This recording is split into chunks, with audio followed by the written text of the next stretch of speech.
opinions expressed are those of the panelists and do not reflect in any way those of the podcast partners, sponsors, or affiliates. Enjoy. Hi, this is Michael Buffer, and you're listening to the voice of the people. Let's get ready for Boxing Voice.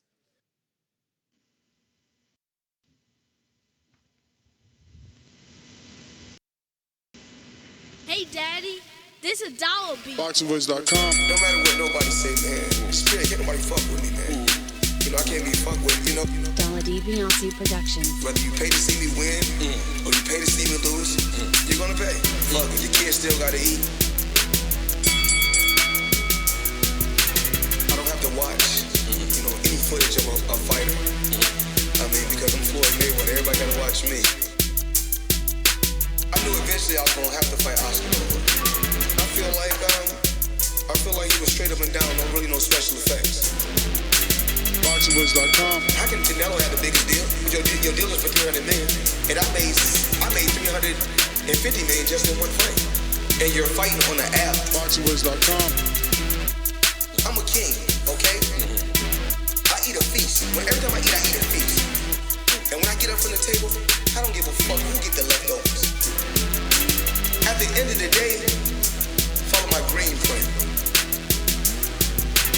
Dollar D Beyonce Productions. boxingvoice.com. Good morning, TBV. Welcome back, ladies and gentlemen, to another, thank God it's Friday morning edition of the Boxing Voice Radio. I'm your host, Nestor Gibbs, joined alongside Alexander Lionez and Mario Monguilla, and we're ready to talk some boxing. And we're going to be talking the pound-for-pound king yet again, Terence Bud Crawford, but not for the same reasons as normal. Instead, for something very strange. Strange? Absolutely. The metaphorical other side of the street that allegedly doesn't exist may be crossed. Yeah, and what I mean is, look, there may be a chance that we can see a Terence Bud Crawford on PBC, according to Michael Coppinger, who has been right in the last, 2 years. My man's rise in the journalistic journey that he's been on has been a triumphant one and a recognizable one, where people are starting to see him and even know his face. His reportings are right. You know, he's the one that broke the story of Canelo's contract, and, he has dropped the bomb on us today. We had Crawford jawing at Charlo earlier this year on social media, saying he wanted to fight him. Maybe that's a fight that happens. I think there's a good chance Crawford moves over to PBC at some point in the near future. So that could be something. But I think overall it was a really good night for both Charlos. They're probably their two biggest. Let's just play that again. We had Crawford jawing at Charlo earlier this year on social media, saying he wanted to fight him. Maybe that's a fight that happens. I think there's a good chance Crawford moves over to PBC at some point in the near future. So that could be something. But I think overall it was a really good night for both Charlos. They're probably their two biggest. So let me just set the stage, right? Because maybe people are like, "Oh well, Ness, this is clearly speculation." I mean, you're right. It's going to be a speculation show, but there are a lot of pieces of information. I think it was Francis. Good morning, my friend in Canada. Is an hour behind us. You're on that Mario Monguilla time, though. You good? Listen, was it true that put all the Shay? Yeah. Can you exclamate the one where Floyd is talking about Crawford to me in the chat so that I could play it for the audience? Because there's a lot of little pieces of information that we have to bring together as a puzzle so that you can see the picture. I like to be Picasso. I want to paint the picture for you. So what Coppinger is saying that we might see is what I told you months ago when we were revealed the information that Brian Bomac McIntyre was the manager of Maurice Hooker and had solidified Maurice Hooker a multiple fight deal on PBC. Now, what did that mean? What's that mean, Ness? Well, okay. Bomac is the manager and trainer of Terence Bud Crawford, another welterweight. So he took his newest welterweight to PBC. That was the first sign and indication of this to come.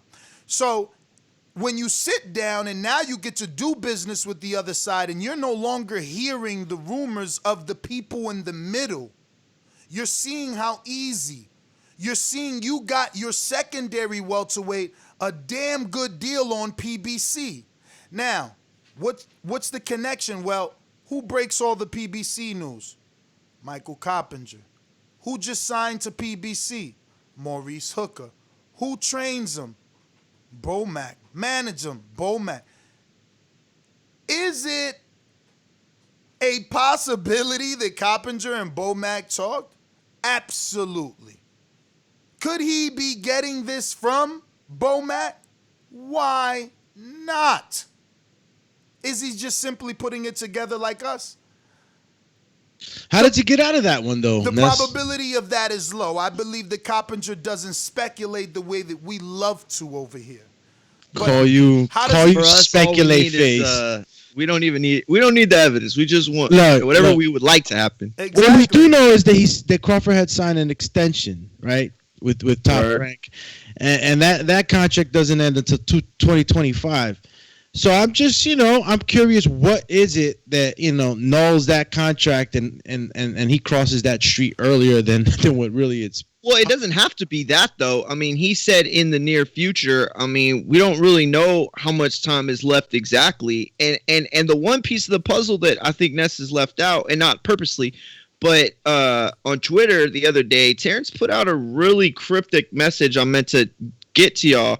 He said, money that I thought was money back in the days, not money to me now. Yeah. Which is very, very interesting when you go along the timeline that Ness just gave us in terms of Bomac. Because that's the thing, is once you got somebody in the PBC family, now you know what PBC making. Now you know what okay. home. And so now, Top Rank and is now basically, he feels like Top Rank been giving him short money then. That's what you're saying? We speculating, but at least. Speculating. But at least because I could agree with that because of what just recently happened with Loma and Teofimo. So I see how that ties in together. Yeah, that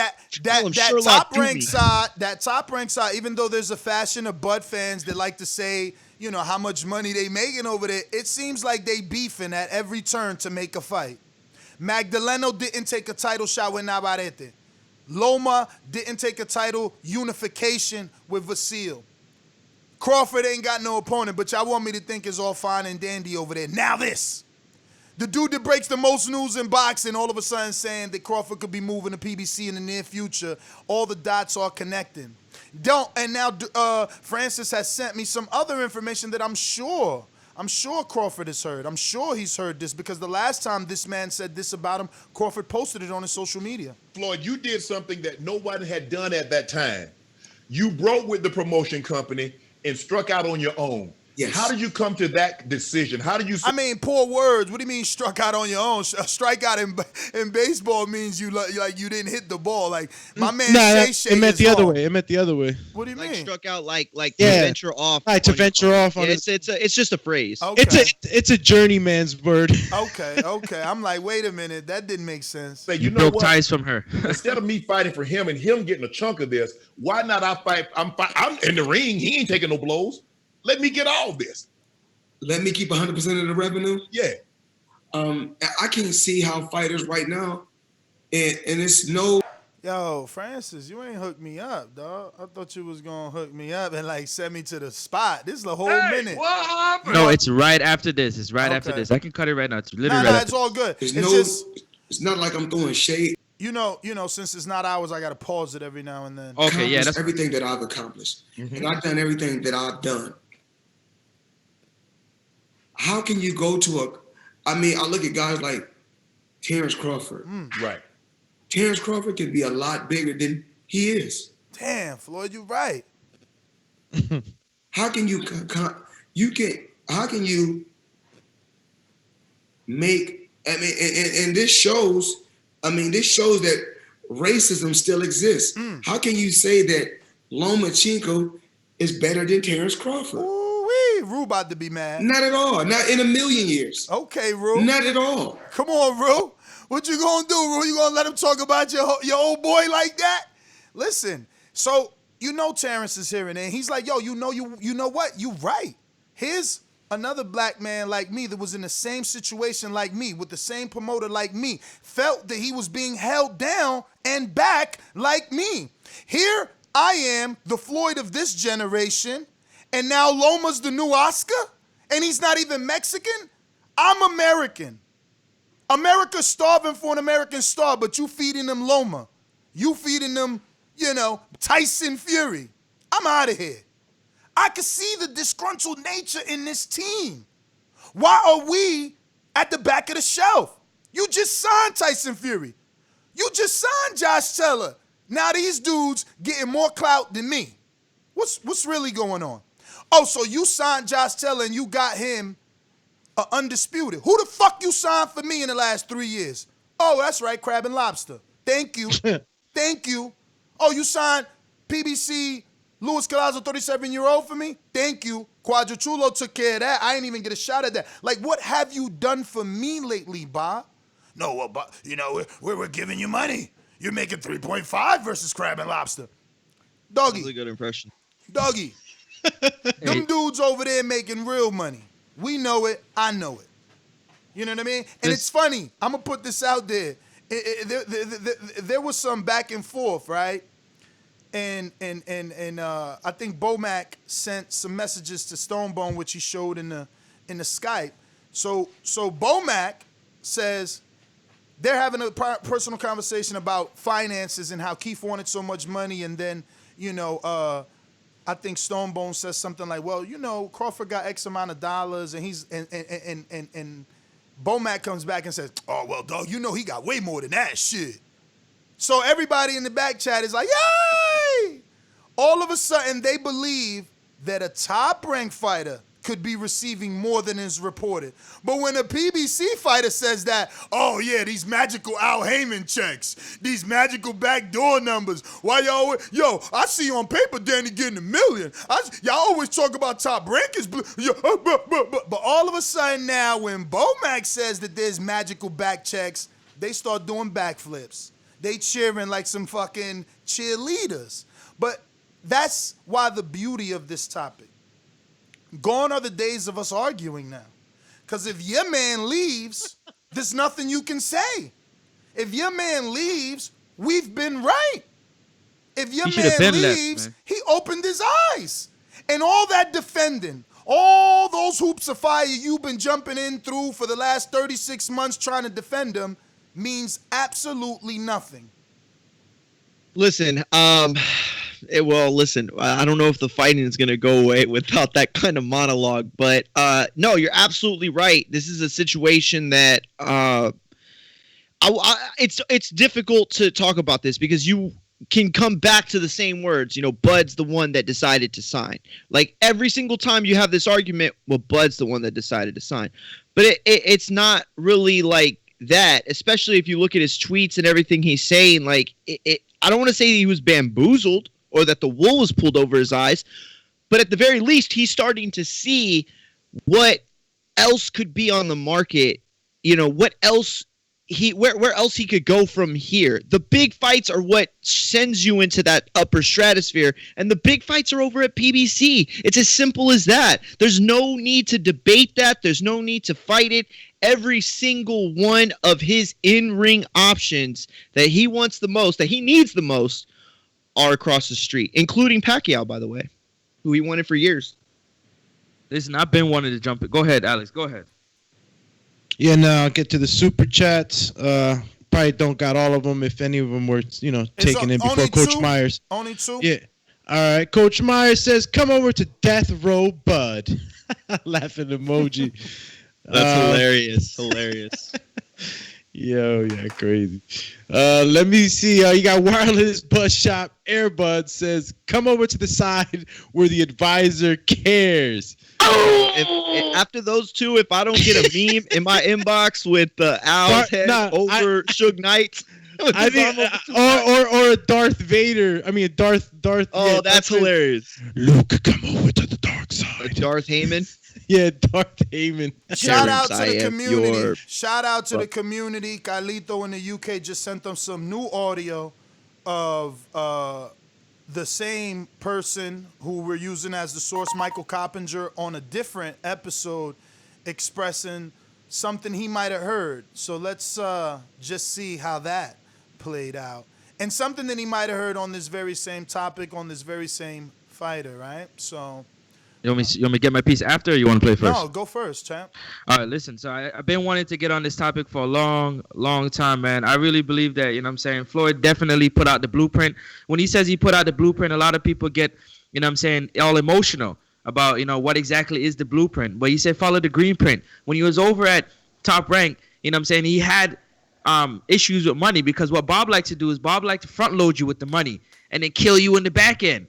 Ask Earl Spence. Earl Spence had a big offer from Top Rank. The money was huge up front, but the back end, he'd been fighting for free on the back end. You know what I mean? That's the same reason why Deontay Wilder didn't sign that DAZN deal, because he didn't know what AJ was getting paid.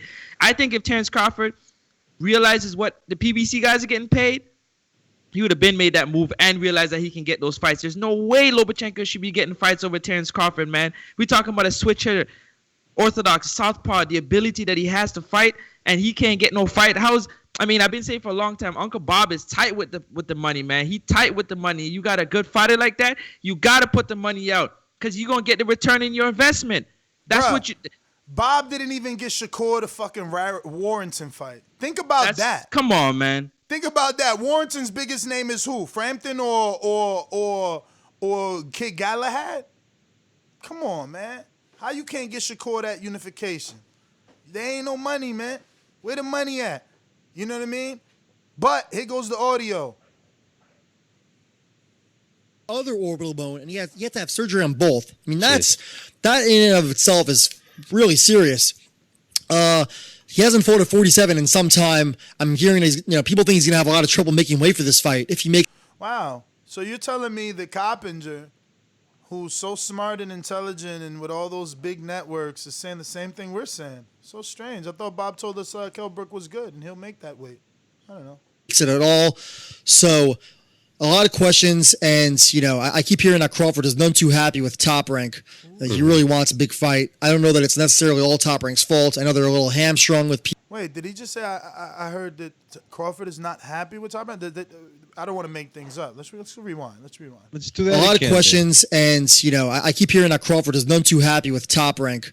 He really wants a big. Crawford is none too happy with Top Rank. Hearing that Crawford is none too happy with Top Rank. Hearing that Crawford is none too happy with Top Rank. Hearing that Crawford is none too happy with Top Rank. Hearing that Crawford is none too happy with Top Rank. Hearing that Crawford is none too happy with Top. Hearing that Crawford is none too happy with Top Rank. He really wants a big fight. I don't know that it's necessarily all Top Rank's fault. I don't know that it's necessarily all. It's a big fight. I don't know that it really wants a big fight. I don't know that it's really wants a big fight. I don't know that it's necessarily all Top Rank's fault. I know they're a little hamstrung with PBC controlling the welterweights. They were trying to make a fight with Pacquiao for the BC controlling the welterweights. BC controlling the welterweights. BC controlling the welterweights. BC controlling the welterweights. They were trying to make a fight with Pacquiao for the Middle East and Qatar.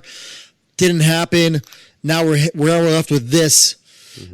So we'll see what happens there. But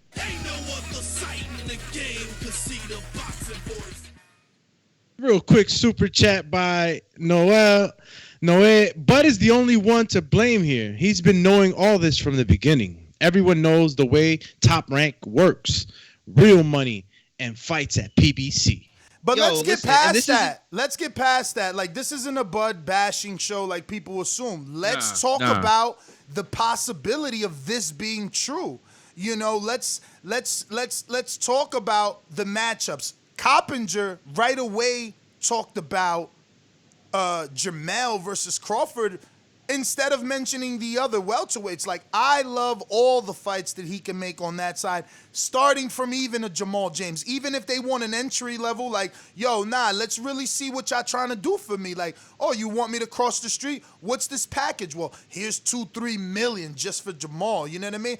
It doesn't matter to me, but let's talk about him actually being on that side. How many more years do we see him getting out of his career now? Because it's like he's 33. Now he's over there. Now he gets the Earl fight. He beats Earl. He's undisputed. Does he move up to fight Jermell Charlo? Are we talking Jermell now, the way that Coppinger is? Is that an option? Do you guys see him fighting till he's 40 like Floyd? Is it possible over 60? Does he top out at 54? Yo, let's forget I'm right and you're wrong.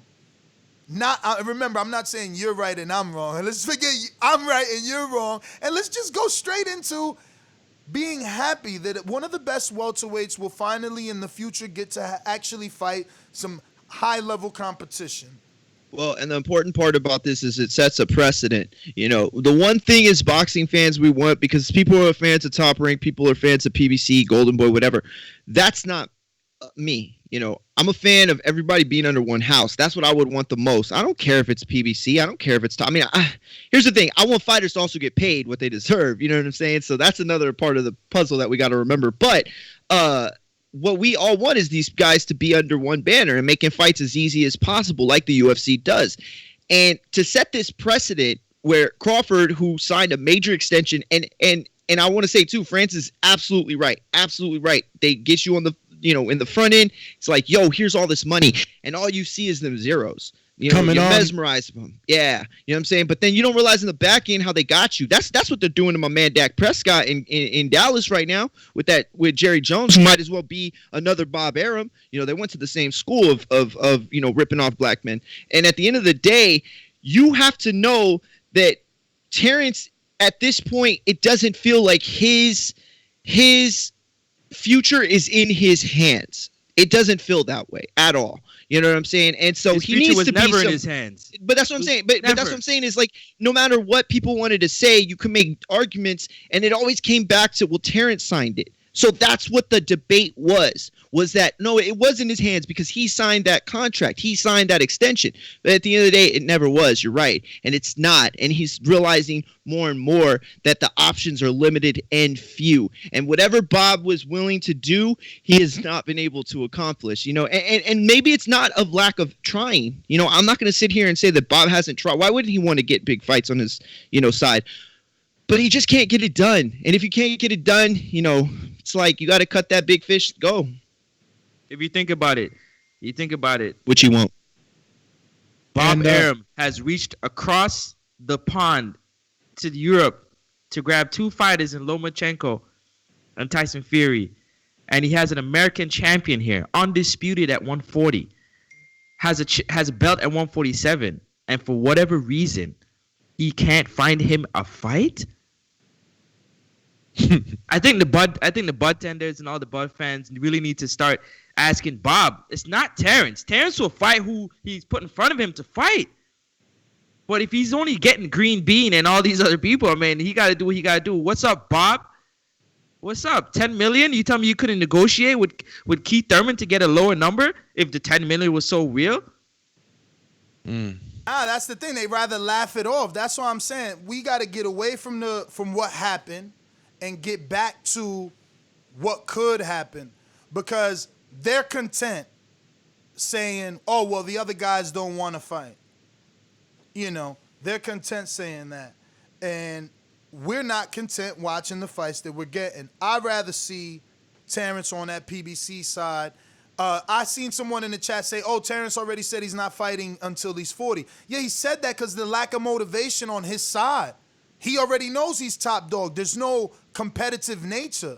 But you seen how fired up he was when he met Earl in front of him in Texas, right? Like, nah, let's bet $1 million. Why? Because he believes in himself. So if he's on the other side and now he's over there, now you think that Terence Crawford comes on the other side and Jermell Charlo ain't going to say nothing on his Twitter? He ain't going to say nothing. Jermell Charlo ain't going to say nothing? Nah, bruh. Oh, he going to tell him, when you ready, I'm here. At the very least. Now, it's up to Crawford to want to move up, just like it's up to Crawford to want to fight past whatever first number he gave. Because everybody gives a first number. Everybody gives a first number. And I think there's a lot to do in the welterweight division, man. A whole lot. If you get to the other side, man, bro, you got fights until you want to retire. He got fights until he wants to retire. Legitimately speaking, he could get anybody. Like, I'm talking about before you even get to the top 4. Not to say that he's not ranked and he won't get them immediately. I'm just saying there are so many like Lipinets, Jamal Jameses, it's just so many dudes on that Ness. side. Yo. Ness, I need to ask you a question. Maybe you got the information. You've been out in the field a little bit more than me. So, has anybody complained about Al Heyman checks? Have you heard any complaints about Al Heyman checks? Not check. Andre Durrell did have an issue maybe over 10 years ago. He was with Lou DiBella at the time, and then he got with Al, and it was after the Arthur Abraham fight or actually it was right in between that time, because I believe, if I'm not mistaken, forget all that. The point is Andre Durrell's the only guy, and then he came back to Al, though. He's back with Al. The only who else? Okay. He saw the grass wasn't greener on the other side. Yeah? Herring complained, but not about Al or checks. He complained about activity. He wanted to be more active, which is a good argument, right? Like, for a Bud fan that doesn't want him to go to PBC, they could be like, "Oh, y'all over here acting like PBC is the best side." Well, Jamal Herring left. He wasn't a champion with them. He became a champion with Top Rank and with Bomac, and he's more active than he was over there. And he's about to get fed to the young lion. No, but my counter to that would be he got 2 shots.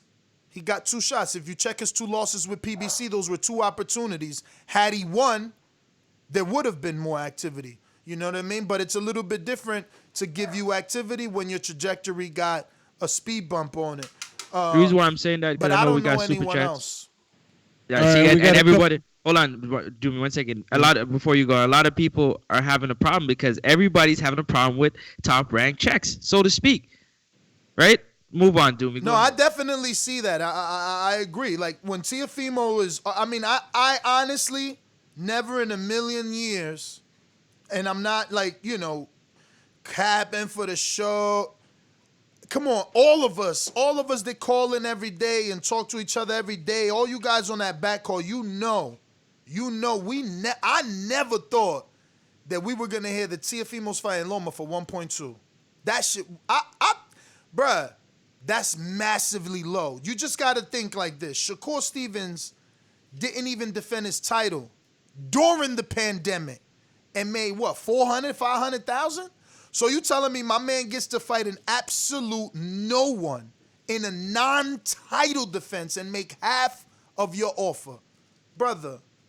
He fought for that. We gotta stop. For that too, didn't he? Hell yeah, he had to argue to get more. Listen, we gotta stop as a community fighting with each other because we gotta fight about the truth. And the truth is something fishy's going on over there. Teofimo Lopez is a star. He is a Latino who speaks English and Spanish, knocks dudes smooth out and backflips. And does the Heisman pose. Don't laugh it off. Don't laugh it off because the backflip and those little dances that he does from that video game, yeah. Bro, that is what made him go viral multiple times. So I just think it's shameful because they will lose him in a heartbeat. In a heartbeat, they'll lose him. You can't. Like, why you out here playing with dudes that you could literally lose? Like, I don't get it, man. Absolutely. Real quick, Super Chat Sean Ferguson says, how do I become a Patreon? I'm not a caller because of my job and Bluetooth, but I think I'm missing some morning shows. Is there an app? Yes. Yeah, Sean. Patreon app is patreon.com/The Boxing Voice is our handle, and you can get the Patreon app on Android and iPhone. And so in terms of, I want you to try your Bluetooth, man. Listen, I know I get audio snobby, but I want everyone who has a Bluetooth, who's fearful, or who's a truck driver or a driver or is out on the road and they think they have loud noise, just test our chin, you know? Call in. Let us determine that. What you consider to be loud or, you know, a lot of background may not be to me, even though you know that I'm an audio snob. Allow me to, you know, make that assessment because I much rather have new callers, you know? I much rather continue to grow the caller base of the show, get those new opinions from different parts of the world.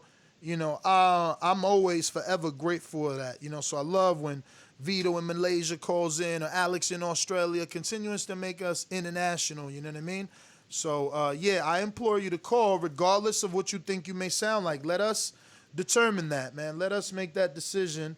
Yeah, because everybody's looking for the next Brandon Maurice of the world, Stone Bone, you know. They nominated King Born now, you know. You never know who's going to be the next caller of the year. There's a couple more. Ja the Real says Pacquiao would still be on Top Rank or retire by now if they was paying their fighters the right way. Thank you. That's another point. Dude, but this is the thing. This is why we got to remove ourselves from the debate of is it right or wrong for him to be there? Like, let the Bud fans do that. Let's talk about him fighting those guys because Bud fans are just delusional. Floyd left. Oscar left. Mikey left. Everybody just leaves and they're still like arguing. No, it's the other side. They don't want to fight. Ha ha, they're ducks. Ha ha. Like, you guys are just crazy. Like, let's not have that argument. Let's talk about actually fighting. Like, yeah, Floyd was ducking. Oscar ducked. Cotto ducked. Who else ducked? Pacquiao now ducked. Mikey ducked. All those guys ducked because they left Top Rank. Like, stop it, guys. Stop it. This is bigger than one fighter. It's a pattern that they have. Word. It's a now pattern. that we're speaking on it, it becomes more and more clear. It's crazy. We never really talked about that. What you mean it's crazy? It's not crazy to me. I got a Top Rank diet shirt published. It's been selling units for almost 2 years, 3 years. Crazy is that you guys think I'm delusional. It's taken you this fucking long to wake up and see. It's been there. It's been there. Like, but now you can see, like, how the fuck you gonna tell me the biggest, most prominent, Floyd is Floyd. He left. Oscar is the golden boy. Oscar he birthed careers. Floyd fought him, blew up. Pacquiao fought him, blew up. So on and so forth. Fernando Vargas is forever, like, come on, listen. Real quick, last one from Coach Myers says you can feed Broner to Bud for his first fight. I've been saying that for years. That's a good fight. I've been saying that for years. A good ass fight. You know what the Bud tenders tell me? Oh, Nez, but you just gonna shit on him and say Broner lost. Dog, the Broner fight puts him out there. Is anybody mad at Pacquiao for fighting Broner? I ain't hear no one say, yo, Pacquiao should have never fought Broner. Broner's born. I don't even think about that fight. No, they count that shit on his resume. Hey, he beat up Broner. Like, that's like Lindsey Graham. He's saying if they fight, use his words against them. Bruh, that's a building fight. Name building fight. And that's what I want to do. I don't want to talk about the excuses Bud tenders make. I don't want to talk about that. Listen, Oscar, Mario, help me here. What do you consider the top promoters in the business today? Name them. PBC, Top Rank, Golden Boy. Okay. Funny that PBC has Floyd, who was a top-ranked fighter, and the other prominent company is Golden Boy, who was a top-ranked fighter. Both fighters left. Word. Okay? How is this hard to digest? You must leave to grow. Cotto Promotions didn't happen till he left. And what does he do now? He consistently puts out fighters from Puerto Rico. We know Jason Velez because of Cotto. Numerous people, Machado because of Cotto. These are his fighters. People he's giving people an opportunity because he left. Because Top Rank don't want you to grow. Show me the co-promoted fighter that Top Rank has. Like, where is like the whoever fighter promotions and they're actually doing something? Because AB actually had promoted fights. I mean, listen, the bottom line is that Top Rank, Golden Boy, or I shouldn't even say Golden Boy, but like Top Rank is good until it's not. The guys that can't get fights, the younger dudes, it's a great home. But at some point, you are handicapped by a promoter, and we've all seen them. How many? Like, name a fighter that hasn't tried to start their own promotional company or doesn't have their own side promotional company that they co-promote with the major promoters. At some point, you're bigger than Top Rank. At some point, you're bigger than Golden Boy. And so, these guys, they get into these contracts where it hinders them because they needed them at one point to get the Prescott fight. Breeze Prescott. To get the Prescott fight, you needed them. But then now on the timeline all the way over here, they're hindering you from not just making money. Forget the money. Not forget the money, but let's talk about the stardom, because Floyd said it perfectly. He should be a much bigger star, and he should be, and he's not. And it's for one reason, because he hasn't had the fights. He hasn't gotten the fights. And that's what Floyd had a problem with. Whenever Bob was in the media saying how Oscar was better than him, he's like, what the fuck are you talking about? Well, let me fight him. But you don't want me to fight him. You know what I'm saying? But you telling people that he's better than me. But you ain't paying me what you paying him. Oh, I see what it is. I'm out. Wake up. What happened? But anyway, again, now I see people. Oh, go ahead. I'm sorry. Listen, in one of the clips that I sent you, in the earlier ones, he's talked about that. He's like, yo, I hate when these promoters go around saying this fighter is better than this fighter, and they're all a part of the same stable. Like, that's weird. How you gonna say Lomachenko is better than? How you gonna say Lomachenko is better? Can you guys hear me? Yeah, we heard you. Yeah. Stop for 2 seconds. Yeah, how you think Lomachenko and Tyson Fury and all these other fighters are better than Terence Crawford? Like, there's no way. Like, if you're looking at the talent, you can't say Loma is the best fighter you've seen. Bro, how you better than Terence Crawford? That's a different conversation for me. How you better than Terence Crawford, but you getting your whole face is tattooed with Pedraza's name on it. Terence would wipe out Pedraza. But let me just real quick, I know I got you halted there, Mario. Ronnie Shields is available ready. I'm sending him the link now, and we will have Ronnie Shields on the show. And we can even ask him, some of these questions, because good old Ronnie's always juicy questions. Always a good guy. Ronnie is the man. Boom, link sent. Let's go, Ronnie. Ronnie gonna be on, and you got a link. You got a Patreon for him link. Yes, I do not. I think. Let me see. Oh man, you dropping the ball, champy. Let me see. I'm looking right now. I'm making it. I had the picture and everything. I just obviously never did it. So we'll hear the chime. Don't worry about it. It'll come in like. You are sitting in your mum's bedroom, tickling your bollocks. Doomy, can you do me a favor if you don't mind? What's up? If it's not at all possible, can you tell me, out of all the fighters that left Top Rank, that's big names like Mikey Garcia, Floyd, Oscar, how much of them had to go through court to get their money, and how much actually paid out to the? We know Floyd paid his way out, but like how much of the top fighters actually had to fight for it in court? I don't know. The only person that I'm aware of that really broke out before the contract ended was Floyd. I know Mikey was in litigation. He had to pay, right? Mikey didn't want to pay. That's why he went. Yeah, and Floyd bought himself out. So it's a little different. But I can't. What about remember. Oscar? Did Oscar go to court, or did he buy himself out? I'd have to go back, and I don't remember. It might have been a clean break. They did a lot of stuff for Oscar and Top Rank. That biggest difference is Jay Prince, though. I think. Yeah. Yep. Well, Jay Prince is the one. Here we go, champs. Word. Ronnie, how are you? Good morning, champ. Can you hear us? Let me see here. Make sure you're not. What happened? Make sure you're not on mute there. Oh, see Ronnie.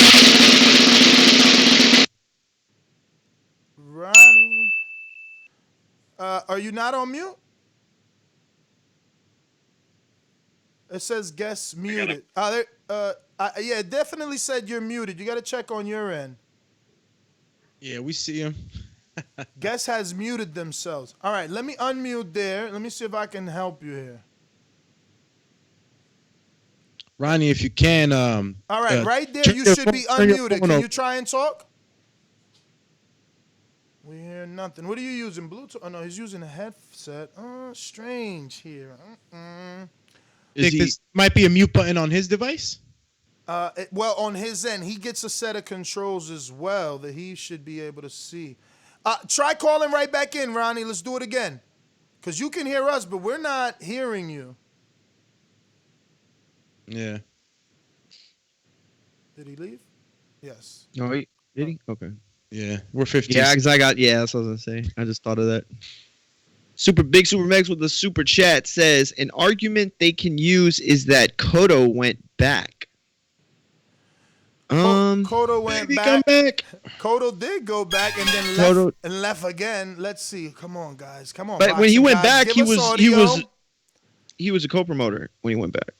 Can you hear me now? Yes, sir. Yeah. So now all we need you to do is turn it sideways so we get a nice, good, wide screen. There you go. So, Ronnie, man, how are you? First and foremost, thank you for coming on the show. And I do apologize, but, I had some personal matters, and we couldn't schedule you any sooner, but we definitely wanted to have you do your victory lap. I'm going to try and be as brief as I can by saying that he looked great, man. Like, he really looked great. Awesome. And so composed defensively, I think is, obviously the offense shined because he beat Derevyanchenko up so bad, but I feel like the defense, the way he was rolling with those shots, it's the reflexes and the reaction time. So impressed, man. But I guess, how did you feel about the performance? I thought the performance was great. We really worked hard for this fight. And I wanted him to really look good. But at the same time, I know he was going to look good. Because of Derevyanchenko style. But Jamal has one of the best jobs in the sport of boxing. And we had to use that. And once he got his rhythm going, I know that he was going to give Derevyanchenko problems. So, I don't want to be a hog, so guys, jump in immediately after this. I know I always say that, and then I don't, so make sure you cut me. That being said, Ronnie, we were watching it live, and, he was jabbing with the left, double jabbing with so much success, but he was going towards the left. And, one of our guys from the UK who's a coach said, man, he's moving in the direction of the right hand. Can you explain why? I didn't care because he was having so much success, because it wasn't like he was just double jabbing in place. He would step with one jab, step with the other, but continuously circling out to the left, but still towards the right hand of Derevyanchenko. Can you explain? Yeah, absolutely. See, here's the thing. With Derevyanchenko, we know he's good. He's good on the right side. And, he could be good on the left side also. But at the same time, Jamal's jab is so much stronger going that way. So once we started hitting him with the jab, then we realized that he was hurting him. And, he was busting him up. So that was simple logic for us.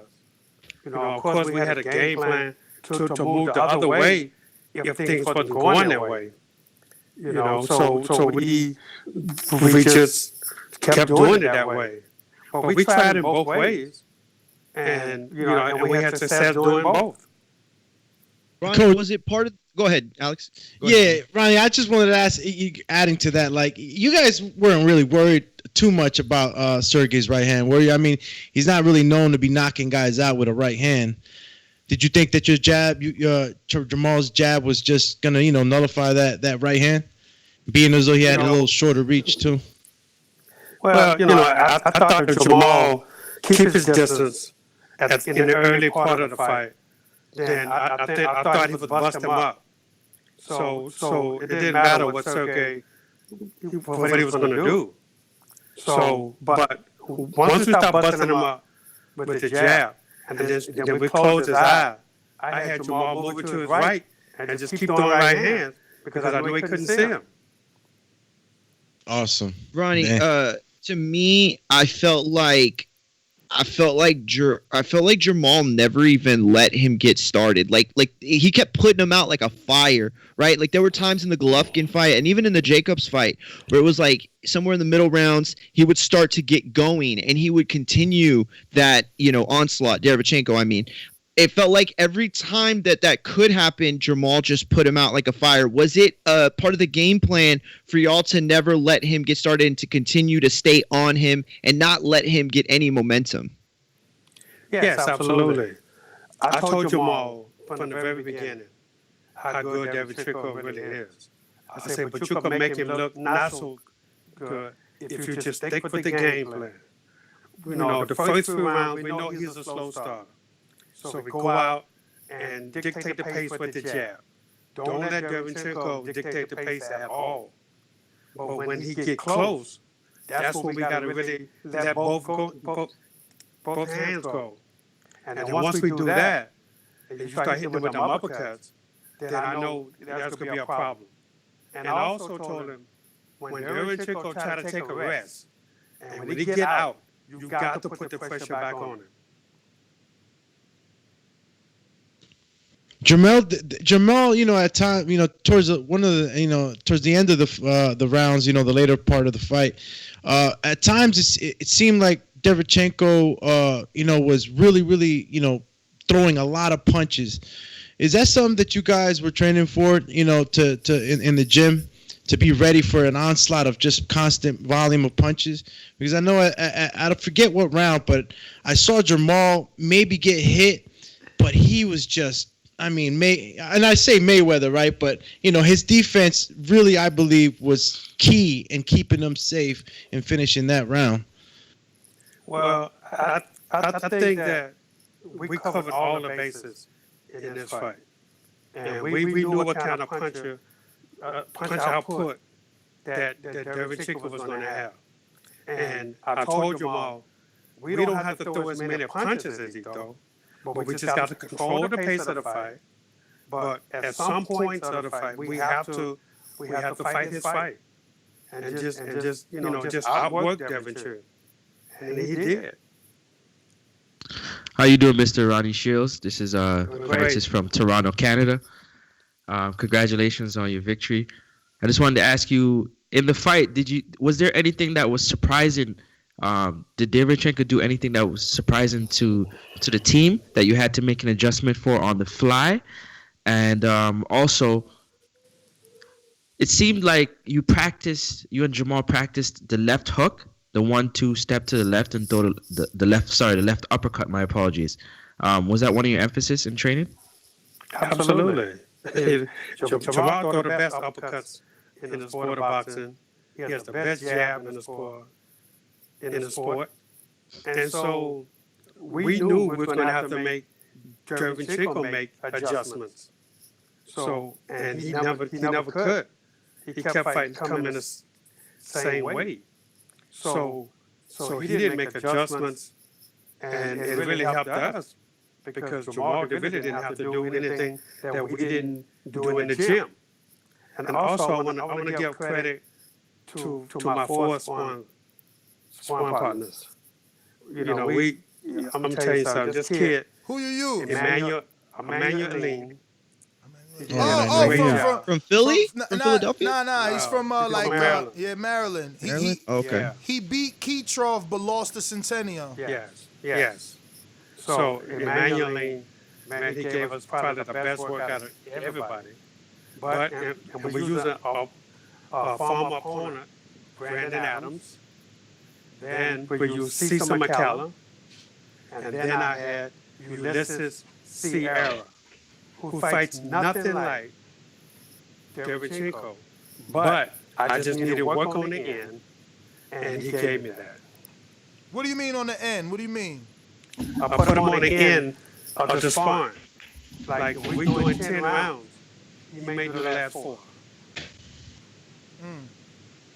Word. Wow. So, listen, before we move on to anything else, one question I want to ask is, every time we've seen Maul get into a fight, coming into a fight where people thought, okay, this is the big test, or will he pass this one? Last time he did it with Julian Williams and absolutely knocked that one out of the park. This time, Derevyanchenko people were saying the same thing, maybe even more so, that he's too strong, he's too, this, he's too that. And yet again, Maul handled him extremely well, passed the test with flying colors. Is there at all any part of you that would want to see him in a fight? I mean, in what fight would it be at this point? But is there any part of you that would think that he would maybe need to be in a situation where things aren't going his way and has to adjust in certain aspects before he, moves on to anyone else? Or do you think he's ready right now? I mean, obviously you think he's ready, but you get what I'm trying to say, right? Like he's just continued to overcome expectations by far. Like, it's like at this point, what happens if something does go wrong? What happens if something doesn't go as planned? You get what I'm saying? Yes, I get what you're saying. But we try to cover all bases in the gym. I mean, that's the reason for training. And this is why we train so long. I've been training Jamal for this fight since February. I mean, I actually told Nestor that we was going to fight Derevyanchenko first. So you guys got it first before anybody. But we was already preparing for that.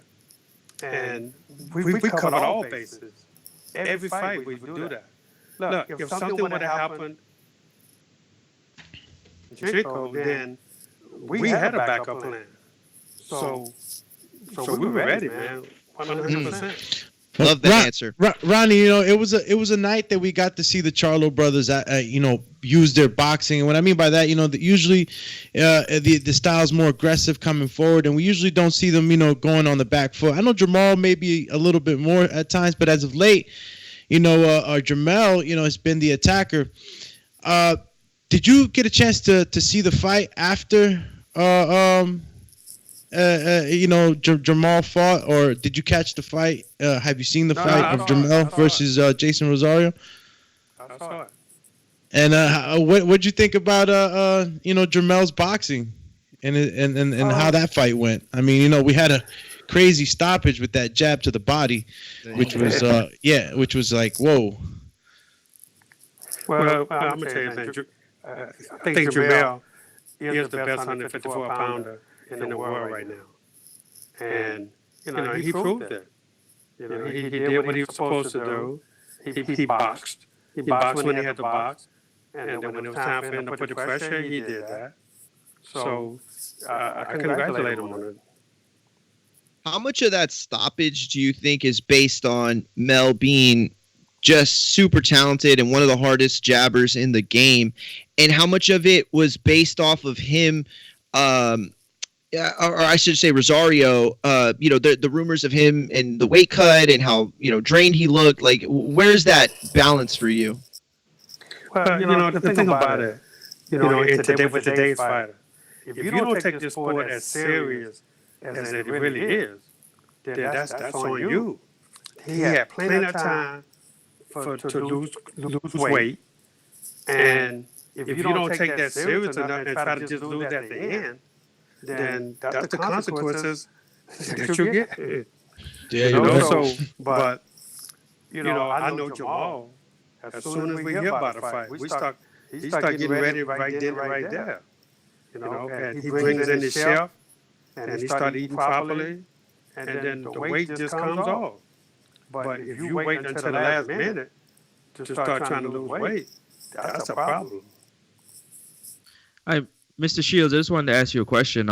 In the third round, it would seem that in the third round and the eighth round of Jamal Charlo's fight, he stunned or hurt Derevyanchenko. And I wanted to know, was there an emphasis to go for to close the show in a spectacular fashion, or just to stay composed and box? Well, the emphasis was to stay composed the whole time. Like I said, when he had to fight, he fought. And the defense was perfect.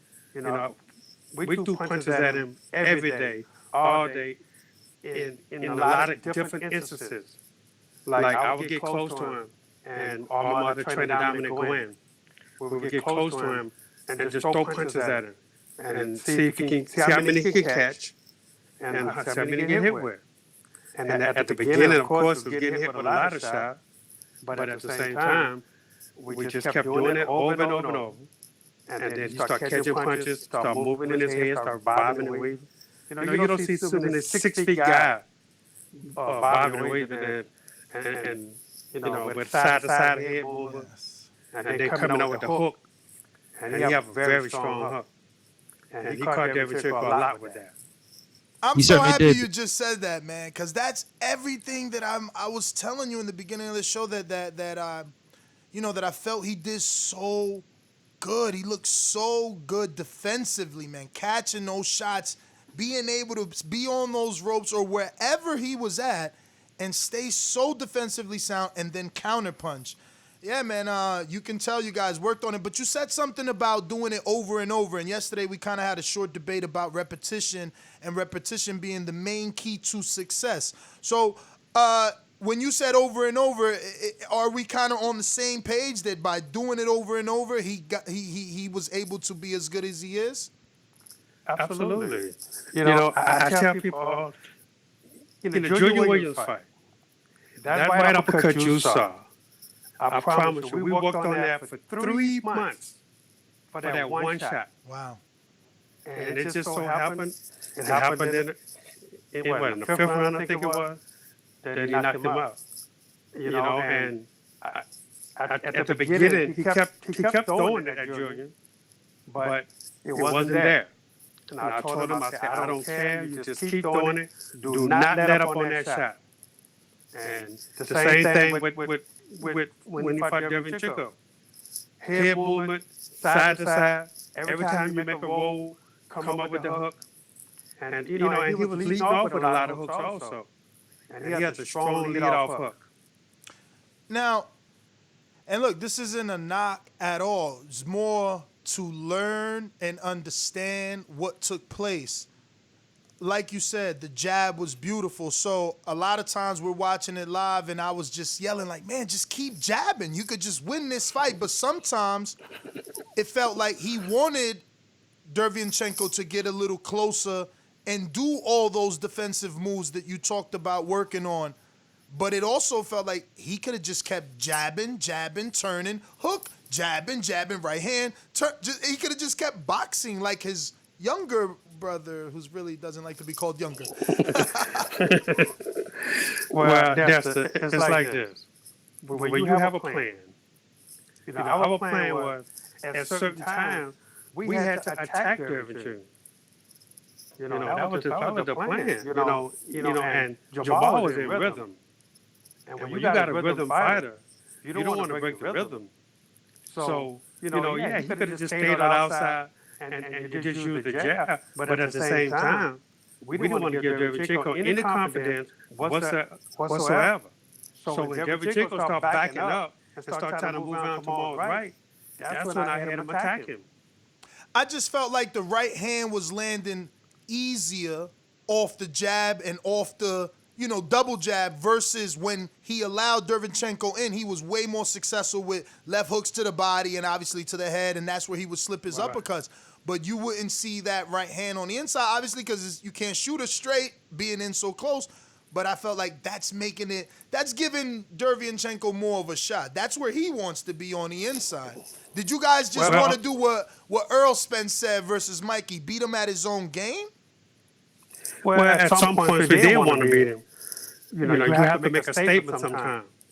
And so we wanted to show Derevchenko that we could fight on the inside just as well as the outside. But at the same time, Jamal wanted him close so he could hit him with uppercuts. And that's what really busted his eyes up. Hey, Mr. Shields, I just want to go off of the back of what Nestor Gibbs just said. I kind of disagree with it a little bit, but he said that I didn't see Jamal shoot a lot of that 1-2 straight right hand, but I did see a lot of jab, double left hooks, either to the body, to the head, kind of mixing it up, and then throwing another jab, and then shooting the right hand. Was that an emphasis in training to get the double left hook off the initial jab? Absolutely. We got the thing about it is, But why? Why would you say that? Was there something about Derevchenko that made you feel like, okay, we can get the jab and the double hook off right after the jab? Okay, I'm going to tell you like this. When I watched the Triple G fight, Triple G was throwing double left hooks at him all the time. And it was successful. So why not keep that up? For us, especially if we can touch him with the jab. I know Jamal have a strong left hook. And I want to bust him up so he couldn't see on the right eye. So that way, he never saw the left hooks coming. But then with the uppercuts, with the right uppercut, that we busted up that eye on the left side. So then we could keep hitting with right hands. Man, I had something and I didn't want to interrupt. Oh. That's all right. That's all right. You'll think of it. Go for it. Ronnie, real quick, I did want to ask because there was a moment there after the Mel fight, right? And obviously the pay-per-view's over, where Maul comes up to him and there's this warm embrace and you could see it in both their eyes. They were just so happy that both of them got the win and they had such a big night. And it was, it was really nice to see, It made me think that, the animosity, while I'm sure it exists between all brothers, I know it does with my brother, but was it to sell? I mean, do you think at the end of the day, everything that went on, on IG and all the back and forth and all that, that was never anything that was really genuine. I mean, really, they always had each other's back. That's correct? These guys always have each other's back. Of course they get into their small little fights, but it's nothing. But let me tell you something. For the whole week that we was in Connecticut, these guys were together every single day. We trained together in Jamal's room.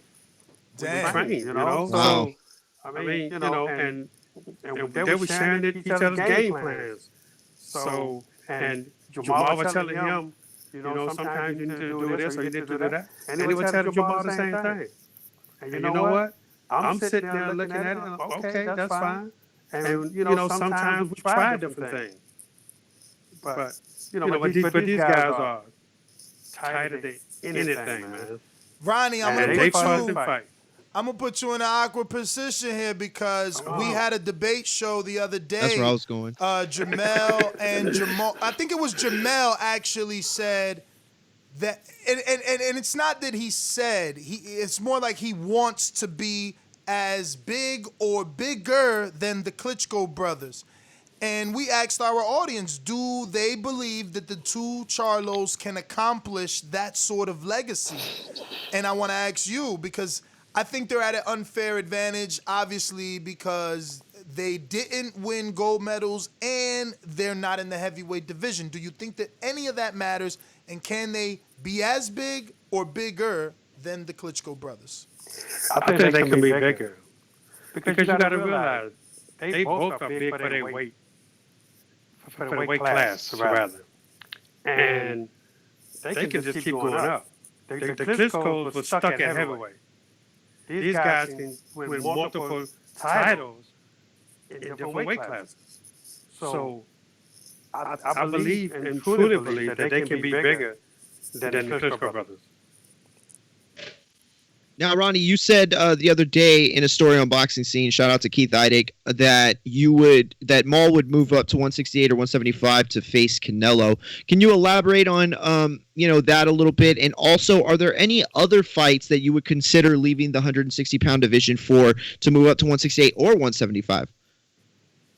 Well, I really don't. I really don't see anybody else that he was going to move up for.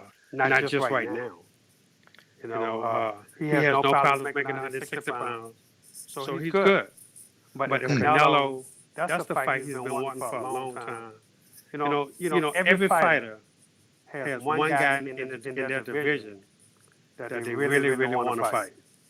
And people are saying that Canelo is the best fighter in the world. So why would you want to challenge that, knowing that you're a champion and that this guy, you was a mandatory for him, but you never got to fight him. And he still holds a belt in the same division, as well as other divisions. So why not want to fight the best guy who everybody thinks is the best guy.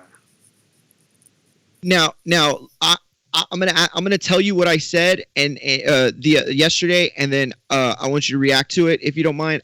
I propose that because of how big Maul looks and how big I think he's still going to get, that if they were to fight at 175, I actually think it would benefit Maul slightly more than it would Canelo. I think Maul could be the guy that carries the strength up better than Canelo.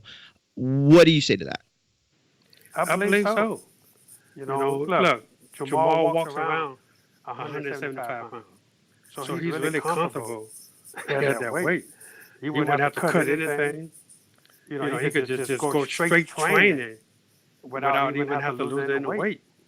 You know, getting down to 160 pounds, it takes a lot of time, a lot of discipline. And he's a very disciplined guy.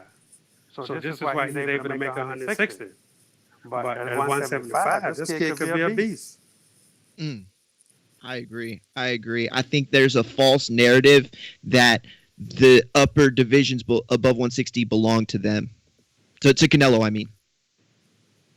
Oh, absolutely. I mean, look, I think Canelo, he is probably the best fighter in the world right now. So why not? You know, test your skills against the best. Ness, did you have, or Alex, did you have something? I'm sorry. I got one more if you're... We can't hear you, champ. You're on mute. It's all right. Sorry about that. Yeah, no, let me, I'm pulling something up now. Okay. So, the other question I really wanted to get to was the 160. Real quick, we'll stay on that. How much longer do you think before he makes a full jump up to 68? Probably about a year. I would say about a year. Yeah, I mean, it's hard to say, but it depends on the fight though that's there. You know, like when he fought Julian Williams, his last fight at 154. Ness, when you mute, I think you're muting Ronnie. We can't hear him on our end. You can't hear me now? All right. Okay. Yeah, we're good now. Yeah, we're good. Okay. When he fought Julian Williams, we didn't want that fight. we say, you know what? Really? We're going to give up the title because he was having so much trouble making the weight. And, you know, I called out him myself. And I said, yeah, we cannot make 154. But then Julian kept talking. And Jamal said, look, man, if it kills me, I'm going to make 154 one more time. And, I mean, I'm telling you, man, I don't know how he made the weight. I really, truly. You know, he couldn't even do the fighter meeting because we still had like a half a pound that would never come off. He was in the sauna. He was in the sauna with not a bead of sweat on. Oh, man. And, man, we just kept putting more clothes, plastic and more clothes on it, plastic on top of plastic, more clothes. And then finally he broke a sweat. And it was just enough to make 154. Wow, man. Wow. Yo, those are the battles that the people don't see, man. Those are the hard ones. You got that's the fight before the fight. Congratulations to him, man, because it takes a certain level of mental fortitude, man, to go through that, man. I've seen many young men going through some hard cuts, man, and it's crazy. And then to go in there and win the way you won. No, it would have been beautiful to have it documented. I don't know if any of you guys recall HBO used to do 2 days with a fighter, and they documented how tough it was for Crawford to make the weight, and he did exactly what you're talking about. It's like closed, then plastic, then closed, then they put him in a blanket, and he was laying on a bed. It's like, God. Looked like a cocoon. Bro, it's like they were cooking you. It's like they're making a little patelong or something. Well, we saw that picture, Ronnie, of Mel and Ma in the hotel room with those things on. I don't know what they're called, but they're like they're not saunas. They're saunas. They're not sauna suits, but they're like portable saunas. You know what I'm talking about? Where only your head sticks out? Yeah. Both of them had that? Yeah, they're both in it. Yeah, sitting down side by side. They was in Jamal's room. Okay. So Ronnie, man, but they both it was so funny because they both had the exact amount of weight to lose on weigh-in day. They both had a pound. That's that twin energy. Crazy.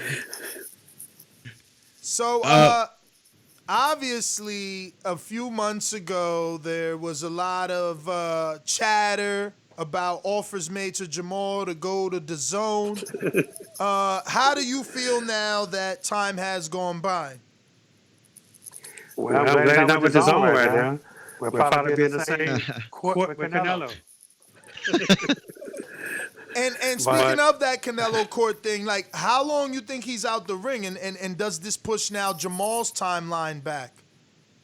It doesn't stop Jamal. Jamal can.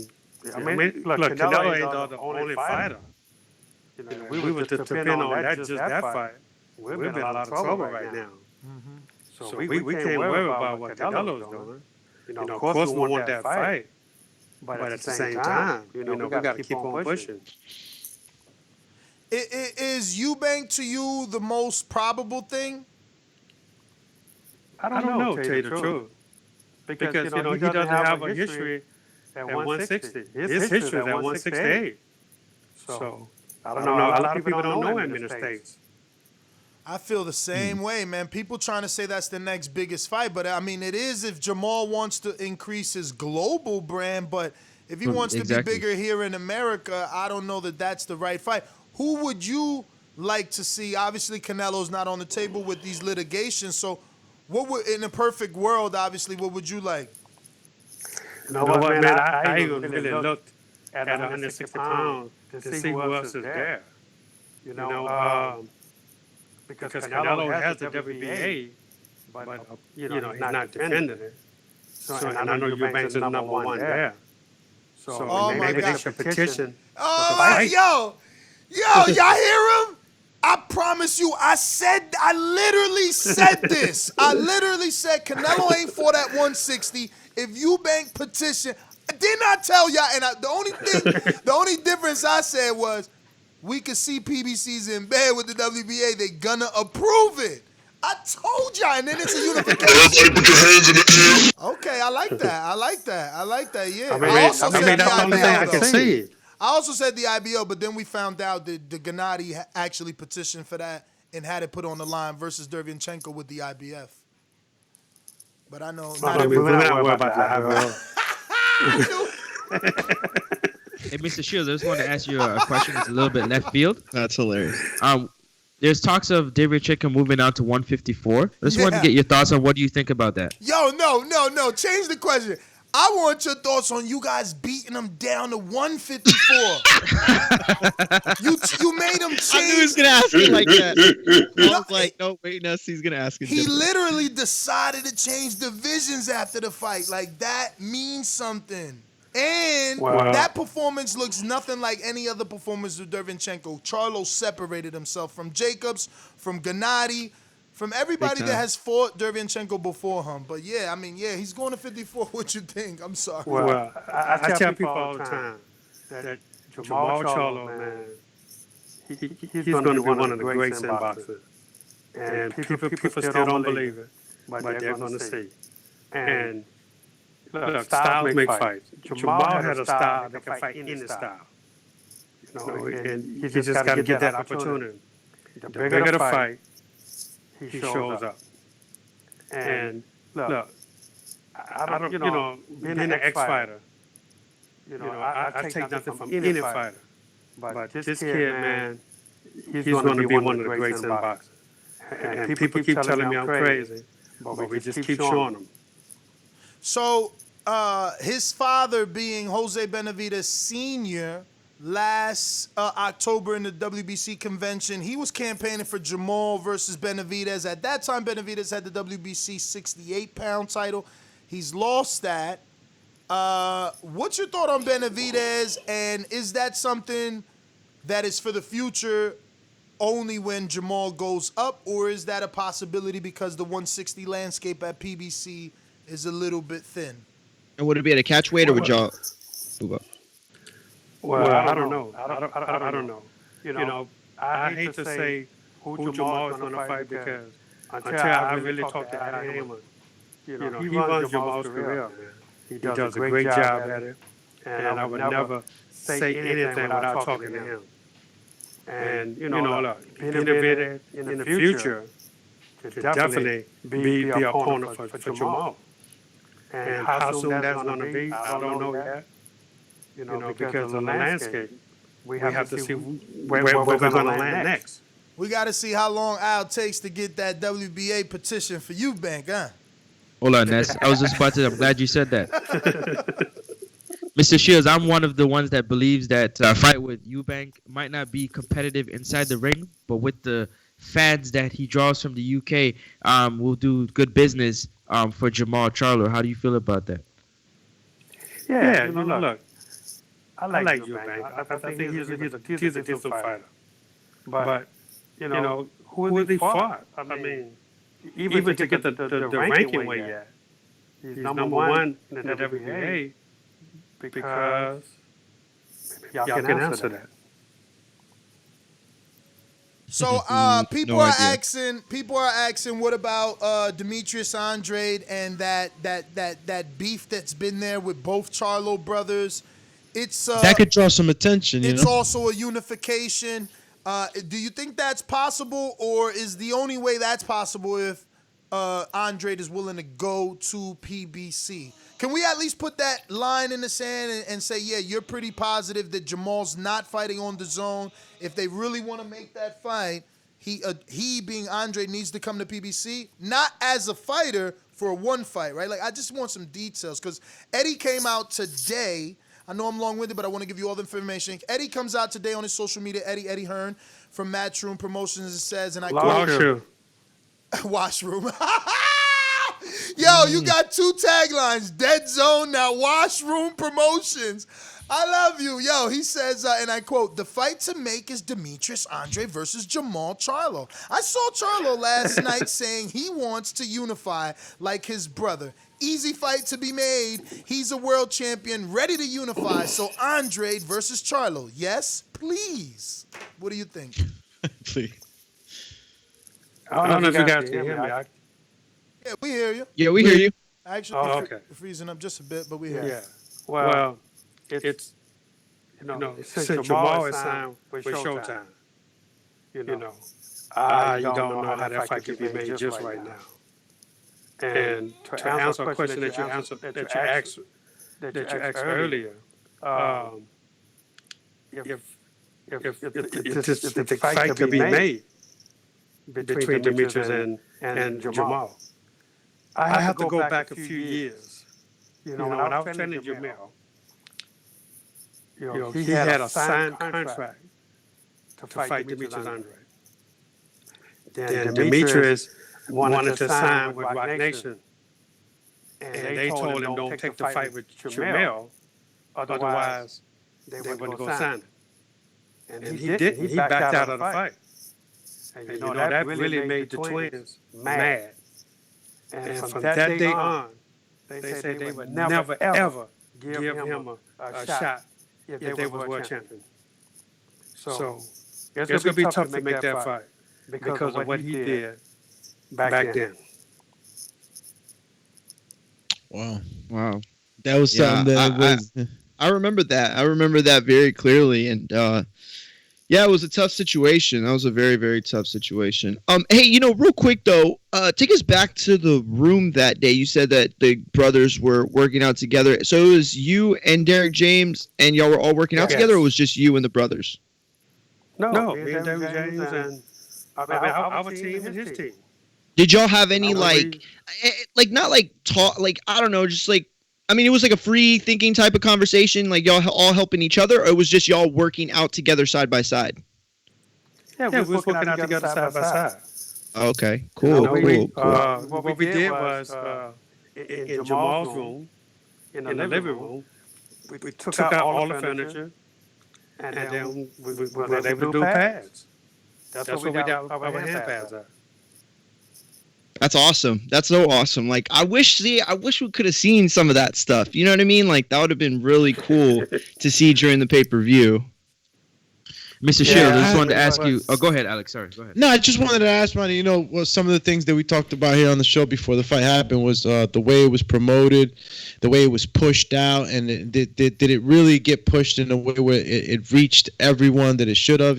How was your feeling with the whole promotion and lead up, to get the fight out there to people, for people to go in and buy and see?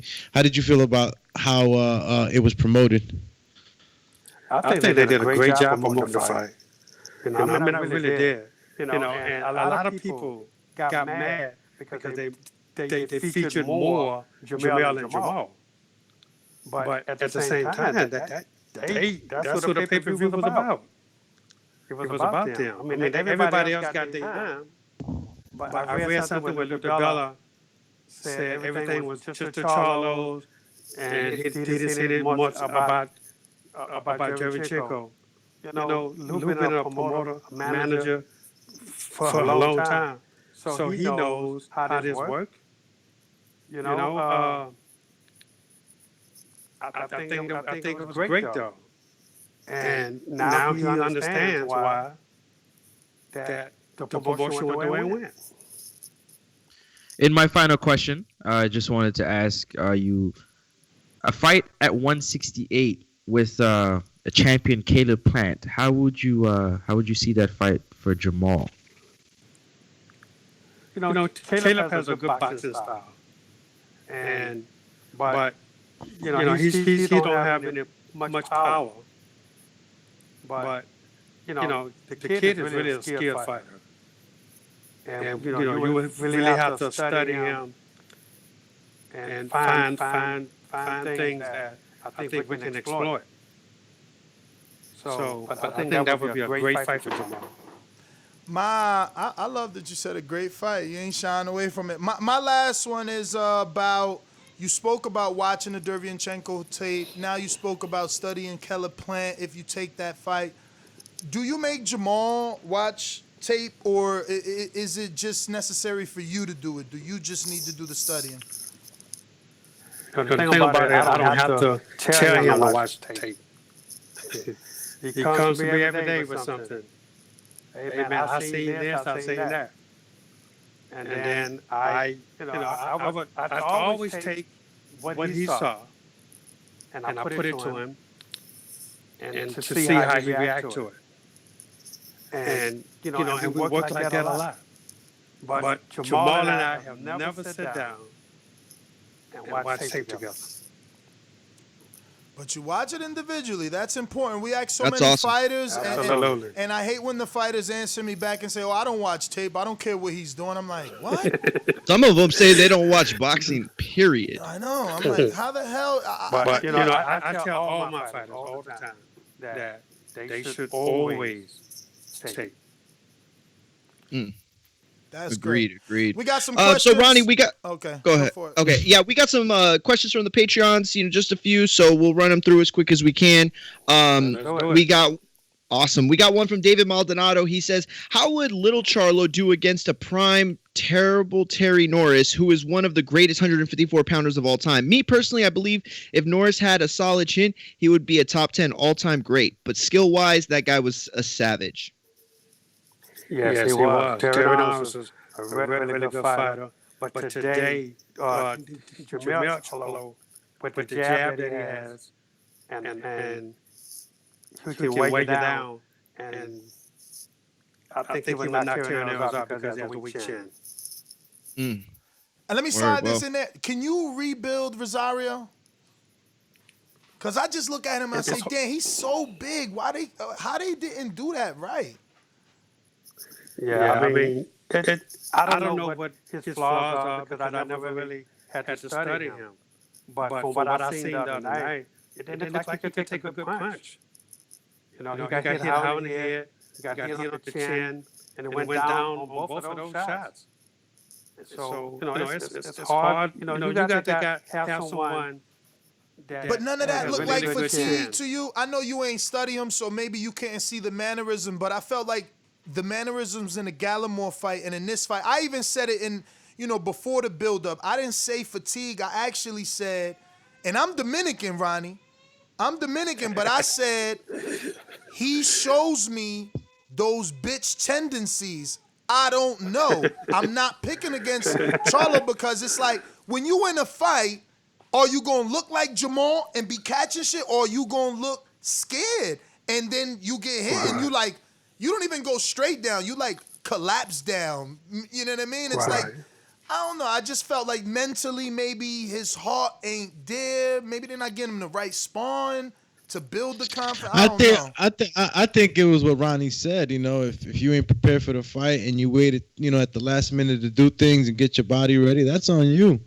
So all that stuff that was going on and him, you know, getting hit, and it's all his. It really falls. Yeah, it falls on the fighter and the team. So, you know, regardless of what it was, you know, Jermell showed up to do what he does, and it's not his fault that the other guy ain't get ready. I just hope he could get it back together. You know what I mean? I thought he was gonna be something in the division. You never know, man. Listen, we're so quick to judge the guys, man, when they lose. I mean, you never know. I'm not. I'm trying to hope he could be rebuilt. That's what I'm saying. I hope he could be rebuilt. It's hard to rebuild a guy when he's got knocked out the way he's just got knocked out. You know, I mean, it's a shame that happened. But now you got to deal with confidence. Is he going to have that same confidence in the trainer? You know, I mean, it's going to be different, man. It's going to be difficult. Major adjustments. Next who's coming in from the UK, Ronnie, it's George Foster. Says, now the fight's over. Do you think Derevchenko was the most difficult fighter Jamal has had overcome in his pro career? Absolutely not. You know, Jamal absolutely not. He said? I mean, absolutely that Derevchenko wasn't the best guy that people thought he was going to be. Who does that title go to? Remember, I misunderstood the question. I said, now the fight's over. This is George Foster. He says, now that the fight's over, do you think Derevchenko was the difficult fighter Jamal has had to overcome in his pro career? I don't think he was the most difficult guy because Jamal handled him well. He didn't have any problems with him. But I don't think so. I think right now, the most difficult opponent we fought was Crawford. And the only reason that was because we only had 5 days to prepare for him. Game plan was switched at the last minute. That's how disruptive is that, Coach Ronnie, for a fighter? You know, getting a last minute replacement, because that happens a lot, and we talk about it a lot. What are the like? How fast do you have to make adjustments, and how much does it affect the fight? It affects it a lot. You know, the thing about it, you know, we trained for like 3 months for William Monroe Jr. And then all of a sudden, his style is so different than Crawford. And then you get 5 days, not even 5 days really. It was like 3.5 days. Because once we found out that Monroe tested positive, then they had to retest him again. Then it was sure that we were going to fight Crawford. So it was difficult, man, because now we didn't have to spar. We didn't have any sparring that, you know, it's somebody with the style of Crawford. So that hurt us a lot. But, you know, Jamal got in and did what he had to do and won the fight, and that's the most important thing. All right, next one's coming in from Big Casual. And he says, what's up, Coach? Always a pleasure to have you on the show. Always gives us boxing fans an entertaining interview. Jamal looked great against Derevchenko. Too great game plan, Coach. Oh, great game plan, Coach. Which fight do you think Jamal is likely to get first in a unification pay-per-view fight with Triple G or a huge pay-per-view fight with Canelo? P.S. Please put in a good word for TVB because we really want Jamal on the show. Salute, Coach. I don't know, man. You know, I runs Jamal's career. So he'll call and say, hey, man, this is what we're going to get next, and that's what we prepare for. So we'll see what direction he wants to go in. All right. Go ahead, Mary, if you want to catch the next one. Yeah, no problem. We got Rodney McGee. McGee? Yeah, McGee. He says, do you think Wilder will bounce back after a long break, or do you still consider him a terrible fighter? I don't know. Did you ever say he was a terrible fighter? I don't think you did you? I never thought of Wilder as terrible. Yeah, I don't remember you saying that at all. But look, he got some problems because he got rid of Mark Whelan. He got rid of the brain. Wait. So are you sure is that because you break news a lot here because no one's been able to officially confirm that. Mark ain't even answering calls. So is he gone for sure? Mark is not there. I'll just tell you like this. Mark is not there. Okay. Who's he dealing with in Miami? What's he doing out there, champ? Who? Wilder? Yeah, he in Miami. Oh, I didn't know that. Yeah, he's training in Miami. Well, good for him. But look, man, understand something. You don't get rid of the knowledge in your camp. That's right, man. Mark is the only guy up there that has the knowledge that you didn't listen to. So why would you get rid of that? And it's crazy, but this is boxing. And by the way, I talk to Mark every day. Damn. Man. This is what I said. We actually talked about Wilder yesterday, and what I said was that the change was needed. I know you're looking at Mark as the brain, but sometimes you need a person that can deliver that message. I've been in at least 7 of his camps, and Mark is like, yo, I need you to slip the jab, throw the right. Slip the jab, throw the right, all right? Wilder probably needs somebody that's like, yo, slip the jab, throw the right. Not, you gotta slip the jab, throw the right. Look, man. It gotta be, I don't know, maybe that message gotta get there a little bit and a more aggressive. The message saying whether it's whispered Ronnie, you've been in this game. You've been in this game for a long time. Maybe he needs a little bit more of a stronger coach. A stronger coach that's going to be like, hey, go biking. If you don't want to run, jump on a bike. Jump on an elliptical. Get on a treadmill. Look. He has a conditioning coach for that. That's what he has. Okay? But understand something. Look. It's no matter how the words are coming out. I mean, I don't scream and holler like I used to. Man, we all just praised you in the corner this weekend. Even the commentators was like, "Oh, he motivated." So you do get the message. That's what I'm saying. Yeah. You need that sometimes. But everybody's different though. We're all different. I used to see George Benton. I've seen two sides of him. Sometimes he was real mellow. Yeah, sometimes he was able to raise his voice when he had to. But at the same time, the fighters know who he was. The thing about it without Pernell Whitaker, I know what he like in the corner and what he don't like in the corner. So you have to know who your fighter is. Real quick, Ronnie, something that Ryan Carl told me a long time ago was that it's not that you scream at him. You have this he used these words. He said you almost have this dad disappointed type of tone that is the difference between those kind of drill sergeant coaches and you and what he appreciates about you. So, you know what I'm saying? Even though you might not scream and shout, there is some sort of separation between dialect or tone that you have that gets through to the fighters. Right. Oh, absolutely. But see, here's the thing. If Deontay didn't like the way Mark was talking to him, why wait until after the Fury fight to say something? You got to say something before then. No, but that's me. No, that's my narrative, though, Ronnie. I'm not saying Deontay feel that way.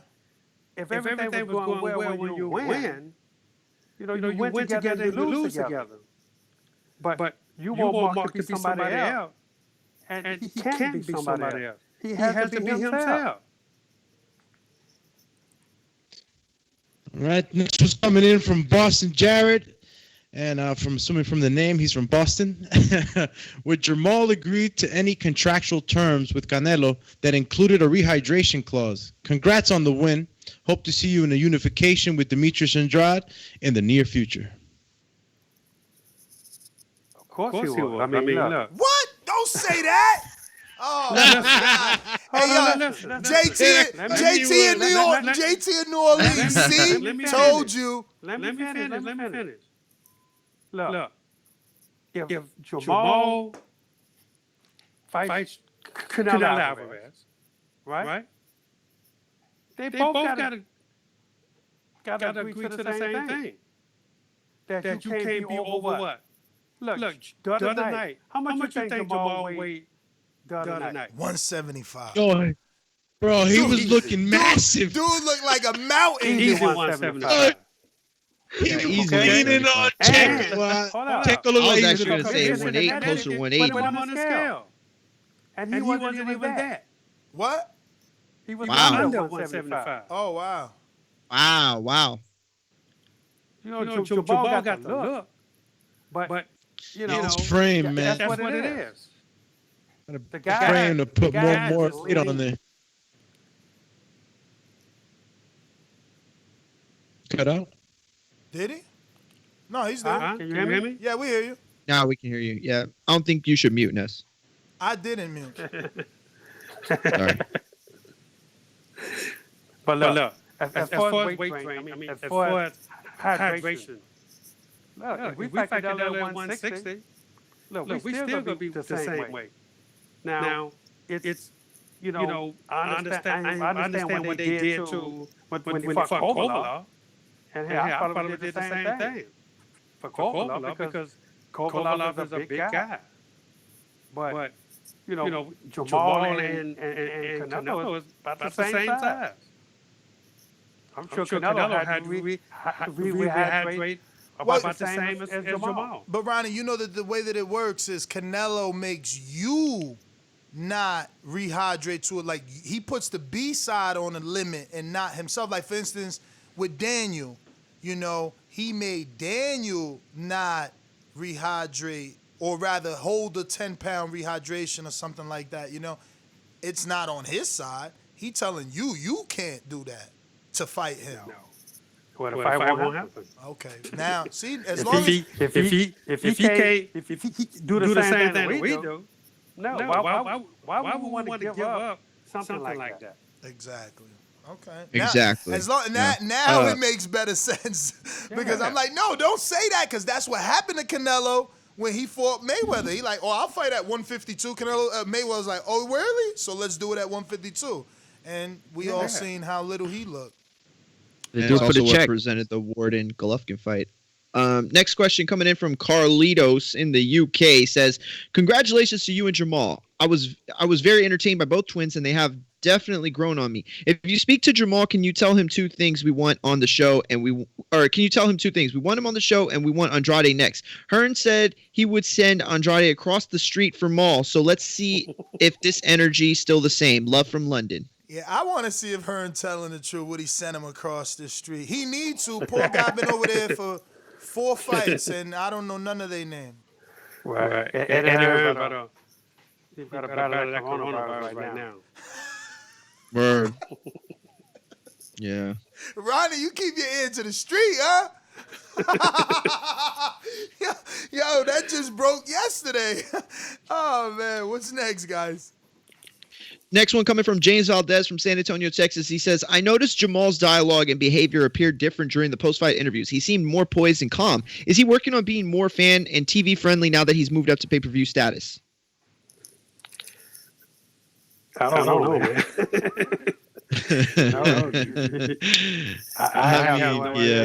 I don't tell guys, you know, to change their mannerism or whatever. They are who they are. And I guess he caught him on a good day. Mr. Shields, that was a good one. That was a good one. Go ahead, Francis. Jump in. No, go ahead. Next question. Oh, okay. I'm sorry. Cisco Promotion. Oh, go ahead, Doomy. Cisco Promotions? You did James Valdez, right? Yes, I did. Okay. Cisco Promotions has Jamal Charlo or Jermell Charlo, sorry, become a better fighter than you expected?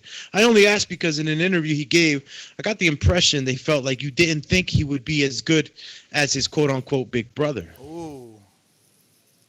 Look, I've never told Jermell that he would never be a good fighter. Our beef with each other was that he wanted to be a power puncher. I told him he was more of a boxer than a puncher. And I never told him he would not be world champion. I always told him he'd be a world champion. And, the thing about it is, I told him Jamal is a natural power puncher, and he's not. And I still say that today. Even though he getting all these knockouts, yo, what if you're the fuel to the fire? Like, you think I can't punch? I'm knocking everybody out now because of you. Brother, because he's been on a tear right now. He's knocking everybody out. No. He is looking like a puncher. Understand what I told him. I told him he's not a one-punch knockout kind of guy. And he's not. And I told him that the other day. Again? When we you don't play. I still say he's not. He gonna keep knocking heads off then. Ronnie's standing on his square. Yeah, you the motivation on the low. He like, Ronnie ain't believe. I got you, Ronnie. Oh man, what's next? Next one coming from King Amin Vesix, that's Jersey. Says, good morning, Mr. Shields, and congratulations on your recent victory. Who, in your opinion, are the top 4 fighters at 154 pounds? Wow. I think Jamel Charlo. Sure. Evan Lara. That's 2. And I was going to say Julian Williams. Okay. Yeah, Julian Williams wants next. That's what he took off on his social media to say. Yeah. Lubin had some things to say about that as well. But listen, I got a question, man. We got world-renowned trainer Mr. Ronnie Shields, and I got a question before we get to the next one, man. There wasn't reports. There was a video that came out of Shannon Sharp interviewing Floyd Mayweather, and he said that he can help Deontay Wilder win his third fight against Tyson Fury. What do you think as a trainer? Do you think that's enough time for Floyd to make some type of adjustment with Wilder for a win?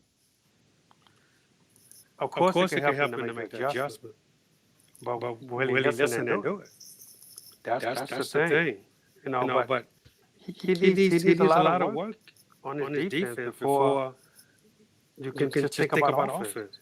When you think about so Floyd being everybody.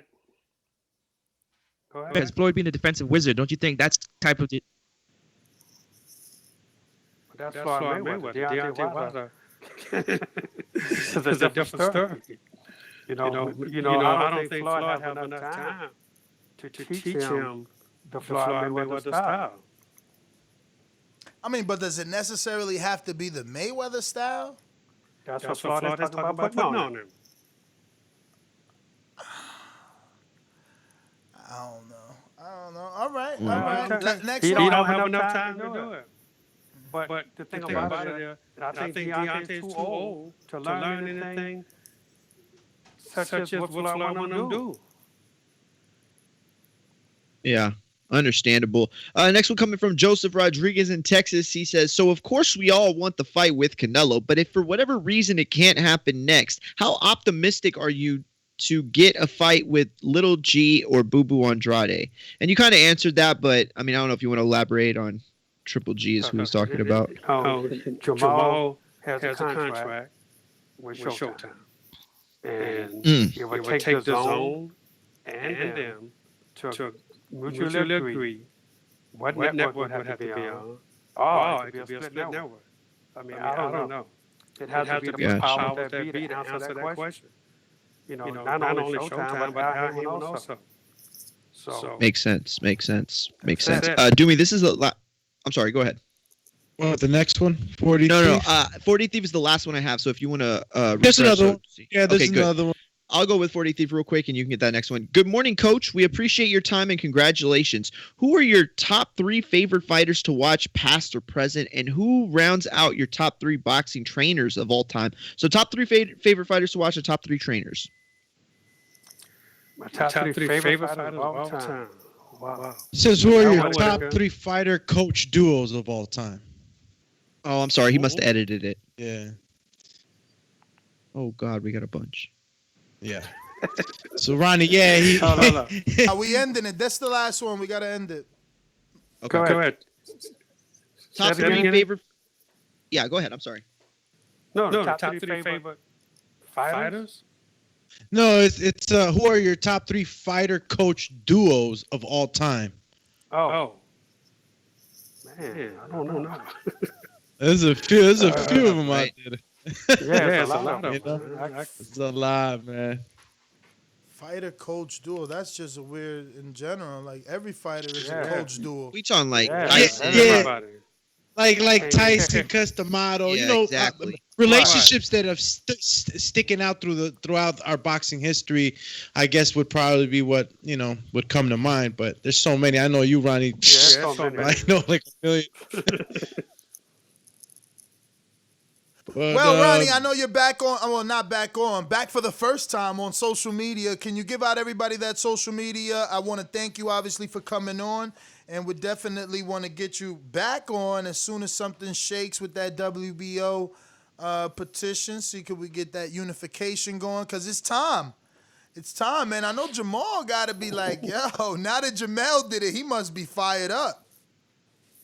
Well, Jamal is a patient guy. Oh, yeah? Okay. So, but soon, I give you something soon. I mean, he does strike me as from what he's putting out now, like he seems very homebody. So I could see him not being rushed. He really is. That's good. So Ronnie, man, just thank you once again. I don't think you gave out that official Ronnie Shields Instagram. That's it. At official Ronnie Shields. At official Ronnie Shields. Man, tell Mark stop ducking me, man. Tell Mark stop ducking me. I'll tell him. I'll call him right now. Yeah, call him now, man. Tell him the tall Dominican who was always at Wilder's. And I tell him I did a great impression. Tell him stop ducking me, man.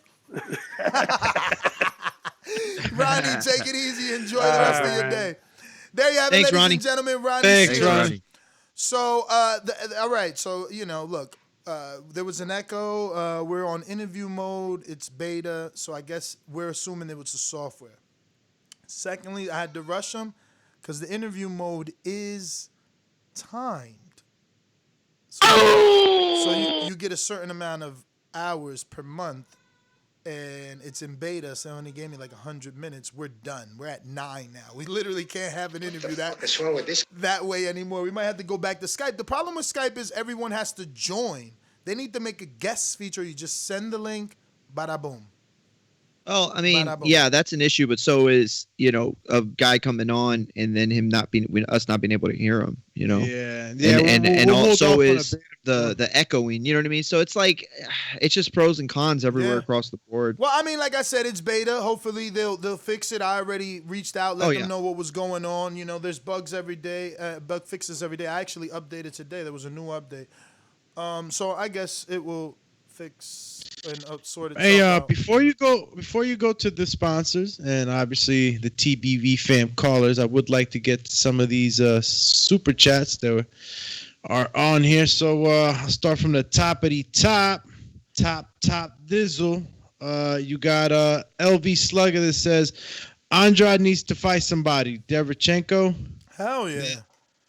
Might as well at this point, but Derevchenko said he's going down. Can't believe that. Beat to 154. Funny yourself. Boxing expert. Excuses, and more excuses. Now Charla got his feelings hurt by Andrade. This why Charlas will never be great. You got the coach making excuses. I mean, but that's a legit thing. That's a legit thing in boxing. Like, you play me, I'm not going to feed you. Because that's what Charlo's doing. Exactly. That's what Earl's doing now. That's what Earl's doing. Yeah, it's a thing that happened. Canelo did it too. Not Canelo, Cotto did it to Canelo because Mayweather and Cotto did it to him. I mean, Mayweather and Pacquiao.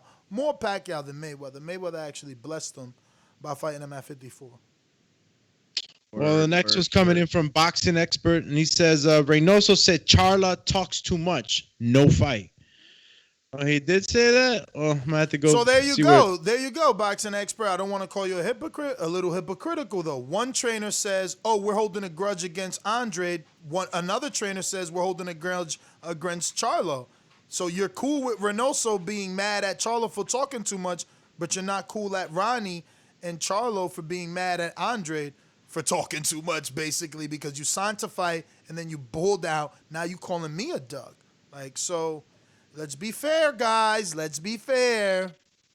Got to be the same across the board. Next one's coming in from TJ. He says, 2 emoji faces look like, I don't even know what that face really expresses. But I think that's like blank stare emoji, right? Like blank is stare. that or annoyed maybe? I don't know. So easy fight to make because unification, but Boo Boo can't unify with Nello or Triple G, and they all on the zone. Shut that double emoji poop up and call B's shaking my head. So it's calling BS. Yeah. Doesn't believe it. But who's that addressed to? I don't know. Yeah, me neither. So easy to fight to make because unification, but Boo Boo can't unify with Nello or Triple G, and they all on the zone. Shut that poop emoji up and call BS. Shaking my head. I don't know what that means, to be honest with you. I feel like he's saying two different things. I feel like he's saying on one side, why can't Maul and Andrade fight? And then on the other side, he's saying that if Andrade can't even fight people within the DAZN stable, how is he going to fight Maul? True. You get it? True. So he's calling BS on Eddie. Calling BS. When Eddie says easy fight to make. That's what I think. Eddie says easy fight to make. That's what he's meaning. So easy fight to make because unification. Okay, I got you. Anyway, the next one is from Boxing Expert. He says, something there. Laughing my ass off. Korobov was old as rocks versus a prime gata, a prime cat. Yeah, I mean, but yo, Boxing Expert really has something against the Charlos because you're talking about an old performance when he just had a masterclass. You don't want to talk about the masterclass. Oh, he did. He just ain't giving him no credit for it. Real quick, that's his Blog Talk down. I mean, are we done with there? Because it's not working. Let me see. I'll go to that, but I'm going to open up these phone lines while we do that. You know the number to call in, 1-425-569-5241. Doomy, you there? Yeah, I'm here, champ. We're good with the Super Chats. All right. Super Chatty. So we are going down the line. We got Big Super Max. Mastermind. Let me see if no pound for pounds. Max, you're up. What's going on? Oh wait, I didn't even do this, right? Damn, jumping the gun. Remember to rate us 5 stars on iTunes. Subscribe to youtube.com/theboxingvoice for the latest and greatest interviews with your favorite fighters. And now we're going to Max. boxingvoice.com. Poloki, you are next, my friend. Por eso lo vuelvo a repetir. La era del Canelo es la mejor porque peleó con los mejores. La suerte es para los mediocres, my friend. boxingvoice.com. Yo, how do I sound next? I'm kind of in a bad area. You good? All right, cool. Sure. Finally, after 2 years of being a mastermind, I finally get to go first, man. It's only... I'm just fucking with you, man. I'm fucking with you. Tell us how you really feel, Supermax. Tell us how you really feel. Nah, I'm just messing with you, man. Yo, with the Crawford thing, man. Look, that's what I don't understand. You got PBC that has all these fights, but you want them to split money for one guy with top rank, where we can make all the money over here. As a businessman, that's like saying, Ness, you can make money debating your co-host, or you can go split and go debate with Ego or something like that. You know what I mean? It just don't make sense. So hopefully we can see Crawford over there. I want to see the fight. I want to see Errol put hands and feet on him and put him down. So we'll see what happens there.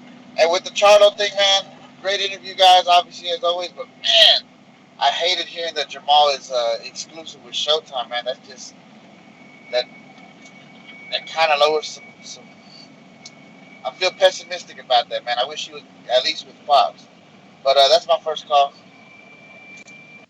Man, I'll just say they in the same predicament, man. Like, okay, Maul's in an exclusive deal with Showtime, which does shit numbers, and Dazn does shit numbers. So, what's the difference? maybe combined they could, do shitty stew numbers. We're going out to Caesar. What up? Caesar. Just listening, family. Great show. Real quick, boxing expert says Ness, his coach SSID Korobov was his hardest fight. Social Security ID Korobov. That's cool. That's cool, boxing expert. But the thing is, he moved on from that fight. Whatever criticism we have for him, he's obviously put that to work. Like, you just heard the trainer telling you that they literally was throwing nonstop punches at him from different angles, just working on defense. And he took a lot of shots in camp. And then on fight night, that repetition brought success, and he blocked a lot of those shots and counters. So, like, we could look at the old fights. Like, I could be super chatting to you that Jose Cotto hurt Canelo 20 years ago, but it doesn't matter because it's in the past.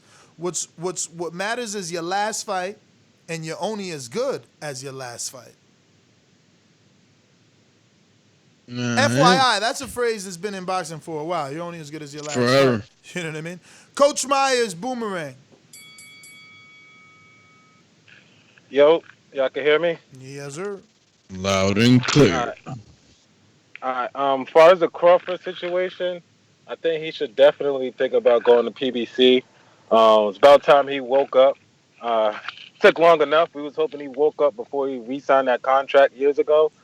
But hopefully he wakes up. I don't know if he's even able to get out of the contract, how long his deal is, how many fights he got left. But it would be nice for him to go to PBC and take on with these fighters over there in PBC. As far as the interview with Shields, it was a great interview. I just wish they had more, what's the word? I just wish they fight Andrade and stop making excuses at the end of the day. I don't care about the back and forth. It's boxing. It's a business. It's a sport. But at the end of the day, he does have a belt in your division. So if you want to be a unified champion like your brother, you're going to have to suck it up and then fight him. But it's more than just a belt in the division, Myers. It's more about, can two men that are exclusive to two different networks come together in a business?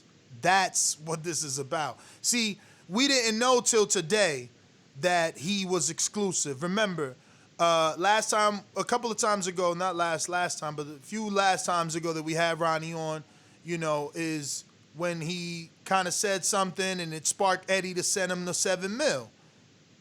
But they didn't take it. He said he sent it to Al. Al deals with that. He don't deal with that type of stuff. But the point is, man, they're exclusive to two different networks, so it's not going to be too easy or as easy as people think to do it. You know what I mean? For anybody, I'm going to be real. This isn't me taking sides. This is me looking at the situation and realizing who's in more desperation.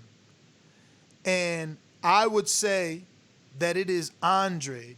Andrade is the one that's been on his network for now 4 fights with no relevant name. And the only thing in the rumor mill for Andrade is a mandatory shot with Liam Williams from the UK. So it doesn't make sense. It makes more sense for Andrade to say, yo, send me over there because y'all don't have the guys that I need to fight, even though you do, but you can't get them for me. You can't give me Triple G. You can't give me Billy Joe or Canelo. So, yeah, let me go over there because you're not giving me these guys who are already on my network. It's easy for people to say, no, tell Jamal to go over there, but obviously Jamal is doing his thing. He just did a pay-per-view. Listen, boy. Blog Talk is back up, so Hold on. if you want to call in for Blog Talk, you can do so now. Hold up. Public service announcement. Yeah, this is coming from Francis. Public service announcement. There's 450 plus of us up in here getting entertained by TBV. Do me a favor and smash the thumbs up button. Let's get us to a round number of 250. Right now, we're just over 200. Let's get to 250. Also, smash the subscribe button. You know what I'm saying? And communicate with us. Yes, did y'all get to LV Slugger's super chat? No, 2 of them. Okay, 2 of them. Let me check the other one. Okay, Big Super Max says, boxing expert, you ain't a real Canelo fan because us real ones want that smoke with Charlo so we can see who they build up as the next Boogie Man. Word, I want to see that fight too. LV Slugger says, at boxing expert, damn, he getting all the heat. That's that fear talk. Never talks about any other potential Canelo opponents, only the Charlos. Jamal and Canelo both in their physical prime, both 30 years old. My man's right. Yeah, man. Listen, you right. Listen, this is what we need. We need the guy that people think are going to beat Canelo so that they can do those numbers. It's when they think they're going to beat Canelo that the people come out and pay for it. We're going to Dennis in Tampa, Florida. Look, the fire's coming. Are you ready for the fire? We're firemen. We are firemen.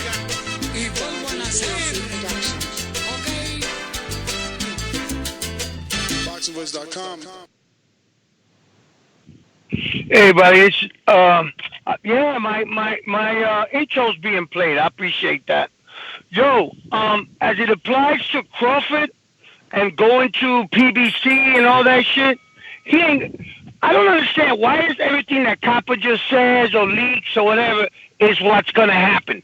Are we basing the next move on this guy being a reporter and that's what's going to happen? Because that's not news. Now, I wish from the Crawford camp they would say something like, we're going to do something different or make a threat, something. But that ain't happening. So I'm not going to get all excited about the obvious, even though it makes for a good show, don't get me wrong. But a lot of this shit is hypothetical. Oh, wouldn't it be nice? All that shit. Now, as it applies to Charlo's going to be, his best move is the Eubanks for the European type thing. Because remember, Triple G ended up going to destroy my boy's orbital bone, whatever that word is. So he needs to go out there and start breaking some eye sockets and putting damage so that they scream for the Canelo fight. And I think they're doing that. But I think Eubanks is the smartest move. And then if that WBA, all that petitioning shit comes out, oh well. But I do think that Charlo is... Yo, great call, man. Very, very good call. Very logical. Very good call. Very good I agree, call. Yeah. I agree with you. New Orleans, J-Mac, talk to us. What the hell? Oh, shit. Mac Attack. You know how these bitches is in the sport. Total disrespect. Kid has no class, no style at all. I'm a gorilla, I'm a dog. I'm a dog, I'm a gorilla. The smartest thing you can do is to stay away from Terence. It can't be the boogeyman if I'm chasing him. You want to bet? Whoa. Bet 100,000 on that. Let's bet $1 million. Easy. Let's bet $1 million. Yo, can y'all hear me? Yes, sir. Loud and yeah, clear. shout out to Dennis. He helped me kind of shape my call up. We talking about hypotheticals, but I do have an opinion on a hypothetical. I stated something like Bud moving to PBC. I mean, I'm fine with it. I ain't never been who he should fight with or what. I just looked at the obvious. That clip you played in the beginning, it admitted to both sides being at fault why fights are not being made. And I know it do take two to tangle. But I do remember being a part of the AJ and the Wilder, and I never said that Wilder needed to go fight on his network or be on his network or sign with his network to get a fight. And I never said Jamal needed to sign with the zone to get a fight as well too, with all the fighters being over there. In my mind, if the networks are willing to deal and make the fights happen, they just need to come together, especially if two fighters have separate network contracts. And last but not least, Ronnie Shields with Andrade. It's very obvious. You did an interview when Charlo said no, and they want to hold a grudge. Ronnie is saying no verbally. He said L makes his decision, is up to L, so L can be in the way of that as well. But why don't Charlo have the same energy when it come down to fighting Andrade? And we don't want to hear no past beef or what have you. This dude done crashed his press conference over and over. We know it's a big fight.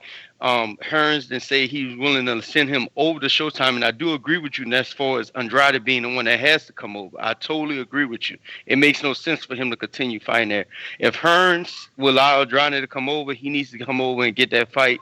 There's no reason, no excuse why he cannot say, I don't want to fight this dude. I'm mad at him. It's been 6 years, 5 years, and so it makes no sense. They both are champions. It makes no sense. Especially with his brother being unified. He got to unify against somebody, and we know he ain't gonna get Triple G or the Canelo fight. So fighting Andrade, unifying that probably puts him in a closer situation. That's my call. J Mac with There you the go, dropping J-Mac. the bomb. Oh, Chan. man. That's what I'm talking about. A Mac said, "Who only know, but I'm gonna get you. Look, I'm gonna get you. I'm gonna get you." Nah, he been coming through with the He fight. has. He's had some really great calls the last Let me about a get month to now, at least. Yo, real quick, landlord. boxing expert says something. He says, first off, Supermax, I'm more Mexican than you. Relax. Second, the problem isn't the fight. The problem is the hype that La Gata gets. Canelo has tested himself. Can y'all say the same? Órale, Yo, viva la raza. Pero, isn't that what you want? No, see, he doesn't get how to build the fight. That's what you want. You want the guy that is hyped up to beat Canelo. Like, I don't get what does he want? The hype to be proven? Was Triple G's hype proven? By who? Daniel Jacobs' fight? It took that many fights to be proven? Like, hype is part of the build-up to the fight. But anyway, man, let me get to the landlord.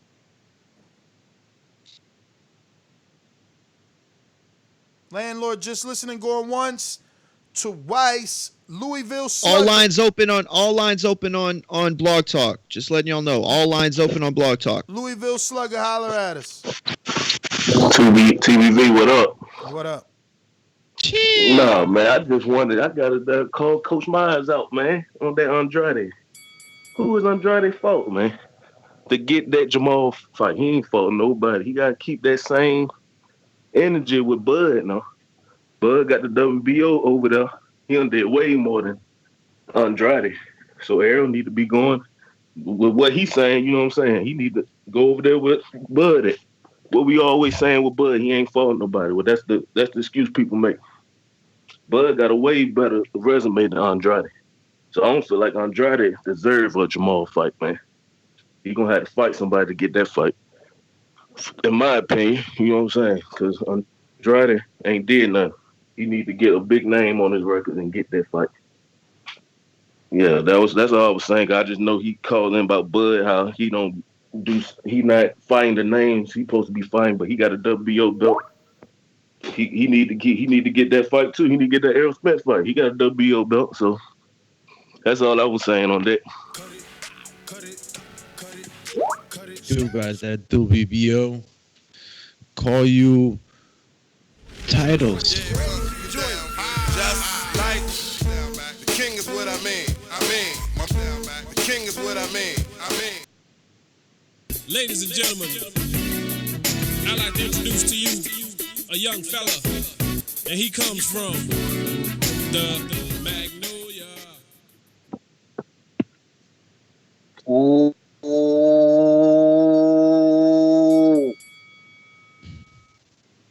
Good morning. Shout out to everybody in the chat, everybody on Skype, you dig, and the whole panel, you know what I'm saying? And belated birthday to everybody on the panel and all that, whoever birthday it was, you know what I'm saying? I was into the topics, you know, all that, you dig, my bad, happy birthday. But with the Charlo, with the Cholo, brother, you gotta put the ego to the side, and that's, you know what I'm saying, and it happened like that with everybody. If you look at, if you've been watching boxing long enough, you see a pattern, just like Mayweather, Pacquiao.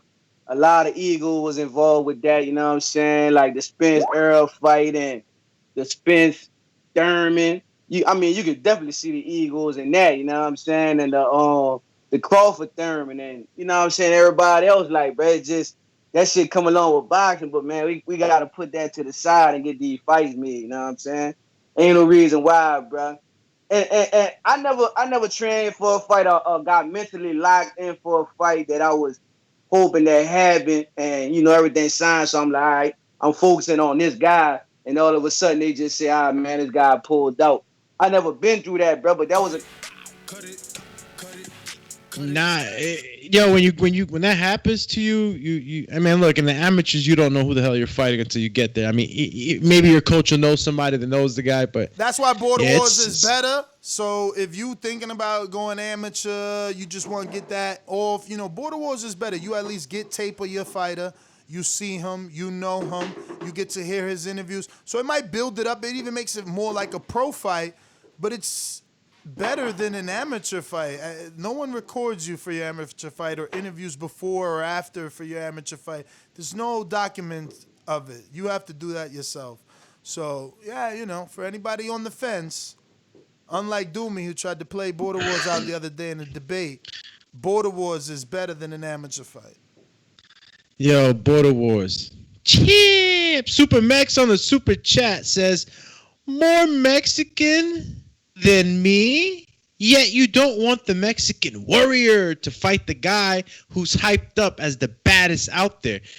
FOH, fudge out of here, man. Hit the Tigres, Doomy. Bueno, compa. Soy el jefe de jefes, señores. Uh-oh. Boston Cherry comes back. Wait, go ahead. No, I'm just saying, Super Mex versus boxing expert, Border Wars, battle of who's more Mexican. I can't live on. Get Conan from the NWO to come out and do his whole Viva la Raza. This is battle of the compas. Yo, Boston Jared comes along and says, Pato season. That means Dutch season. Yo, shout out to Boston Jared. And you got Coach Myers. Says, I didn't call out Crawford, FYI. I said it would be good for him to go to PBC. And Andrade has a belt. What you mean he has to fight someone to earn a Charlo fight? If Charlo wants to unify, he need Andrade. Yeah. I didn't like, the fact that Ronnie basically confirmed what we've been saying for years, that the Charlos are holding a bit of a grudge for what happened when the fight was supposed to happen originally. But I understand it. You know what I'm saying? Like, I do get the notion. I just think that at this point, if it makes business sense, which it might not, you know what I'm saying? Like, Ness is right. I mean, Andrade, even though I would love to see him in a fight, and I do think he deserves, a fight with anybody, I can also understand if the numbers don't necessarily dictate that. You know what I mean? All right, let me go to Steve in Chicago. Hey, Daddy, this is Dollar Beat. I drink soda, I eat pizza, I hang out with chicks all day. These fighters still can't beat me. They fighting every day, they in the gym every day. Just give me 6 weeks, and I got it. BoxingWiz.com.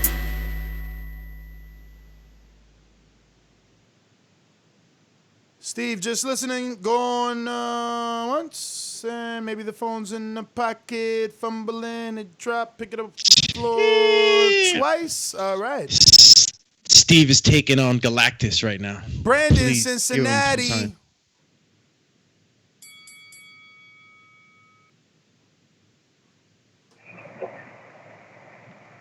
Hello? Yes, sir. Yes, sir. Okay, yeah. Shout out to my brother J-Mac, man. When you come in dropping straight facts, Ness can't rebut you, J-Mac. So that's how you know you drop straight facts. Whatever it takes to get the big fights made, man. If it takes him having to go to PBC, do it. Because I don't care where he's at. He can be on goddamn BET fight. If the fight's got to be made on BET, let it happen. But what annoys me with some of you cats like Francis, I'm calling you out, is the goddamn narratives change depending on the fighter. Francis, Jamal Charlo, and Bud Crawford are in similar situations. Shit pay-per-view numbers. Can't get the big fights because the other guys on the opposite networks. But I never heard you say Jamal should go to Dazn. But you keep caping for Bud and had to go to PBC. So just keep your narrative the same, brother. Nah, that's absolutely incorrect. They're definitely not in the same situations because I'm very sure that Al Heyman is getting Jamal Charlo the fights. The fights that people are talking about are like the big 1-2 fights between Canelo or GGG. But other than that, he's fighting everybody else. Who? Hogan and Brandon Adams? Julian Williams. Julian Williams. That was 20 years ago, bro. At 54. You still fought him. It's on the resume. It doesn't really matter. It's on the resume. Listen. The reason he didn't come at me with that is because he knows I've campaigned for Charlo to go over there because that's where the big names are at. The issue with me saying that and it actually happening is everyone is over there and they haven't fought each other. They haven't fought each other over there. We haven't had a Canelo Triple G fight on DAZN, just like we haven't had a Triple G Andrade or Jacobs or Callum Smith or Billy Joe or any combination of those fighters. Now, I'm glad that Majimbe gave his boomerang to J-Mac so that he could have an extra minute to tell me what I avoided talking about and what facts Brandon said he would say. I don't even know what Brandon was talking about, so I've been preoccupied. So maybe you did say some stuff, so I'm not disrespecting in any way. I'm saying I didn't hear whatever I was supposed to be rebuttaling that he claims I didn't because you spit facts. Because I'm lost as to what it is that we're talking about other than Crawford getting off of this Top Rank contract that seems like the audio indicates he's not happy. Seems like the audio indicates he may be leaving for PBC. I don't know what else could we be talking about other than that. You know what I mean? You're right. Jamal's in a similar situation, but the difference is that they took the chance on Jamal to do a pay-per-view this weekend. They haven't took that chance since Amir Khan with Crawford. So, they're in different situations. Jamel and Jamal were already a dual doubleheader on Fox. Like, they've been making the necessary moves and adjustments to try and strengthen the Charlo brand. So it's a little bit different. We see them actively doing things to make the Charlos bigger. We know the Charlos just struck a deal because of the Ringside with the Lion content. We can't talk about any of that stuff with Crawford because they're not doing any of that stuff with Crawford. So it's not really the same situation unless you're talking strictly pay-per-view numbers, where I give Crawford the advantage because he did his pay-per-view alone with Khan and made 150. These guys were a duo. So yeah, that being said, looks like you real got something. quick super chat. LV Slugger says, boxing expert, that's that fear talk. Never talks about any other potential Canelo opponent. Okay, cool. All right, so let me get to the next one. I just didn't want to make sure that I didn't miss LV, man. Shout out to LV. Boxing expert says, a lo único que me ganas es a comer tacos, güey. Translation, the only thing you beat me at is at a taco eating contest. Damn, bro. Supermax is going down. Ito Cool says, I love this show. Y'all show real Mexican love. Bueno, compa, we show everyone love, eh? Boston Jared says, Pato season, duck season. We read that one. Oh, Champ. now my earphones don't somebody work. needs to now ask my earphones Santa don't Claus work. for headphones. Yo, look at how you act, just like when Shane hit Floyd with the right hand. You see that? You see that? You see, you want to over glorify. Oh, he's finally wrong like us. Yeah. When you walk. No, it's that we finally calling you out. He said finally wrong like us. Yo, right hand, yeah. Mosley's right hand, label it right there. Hey, you know how many people got off they seats on that? I got a counter punch from Brandon. Was that the last super chat though, Doomy? No, Lee Dre Stevens. Let's get him out real quick. Yeah, is this a number one pound for pound resume?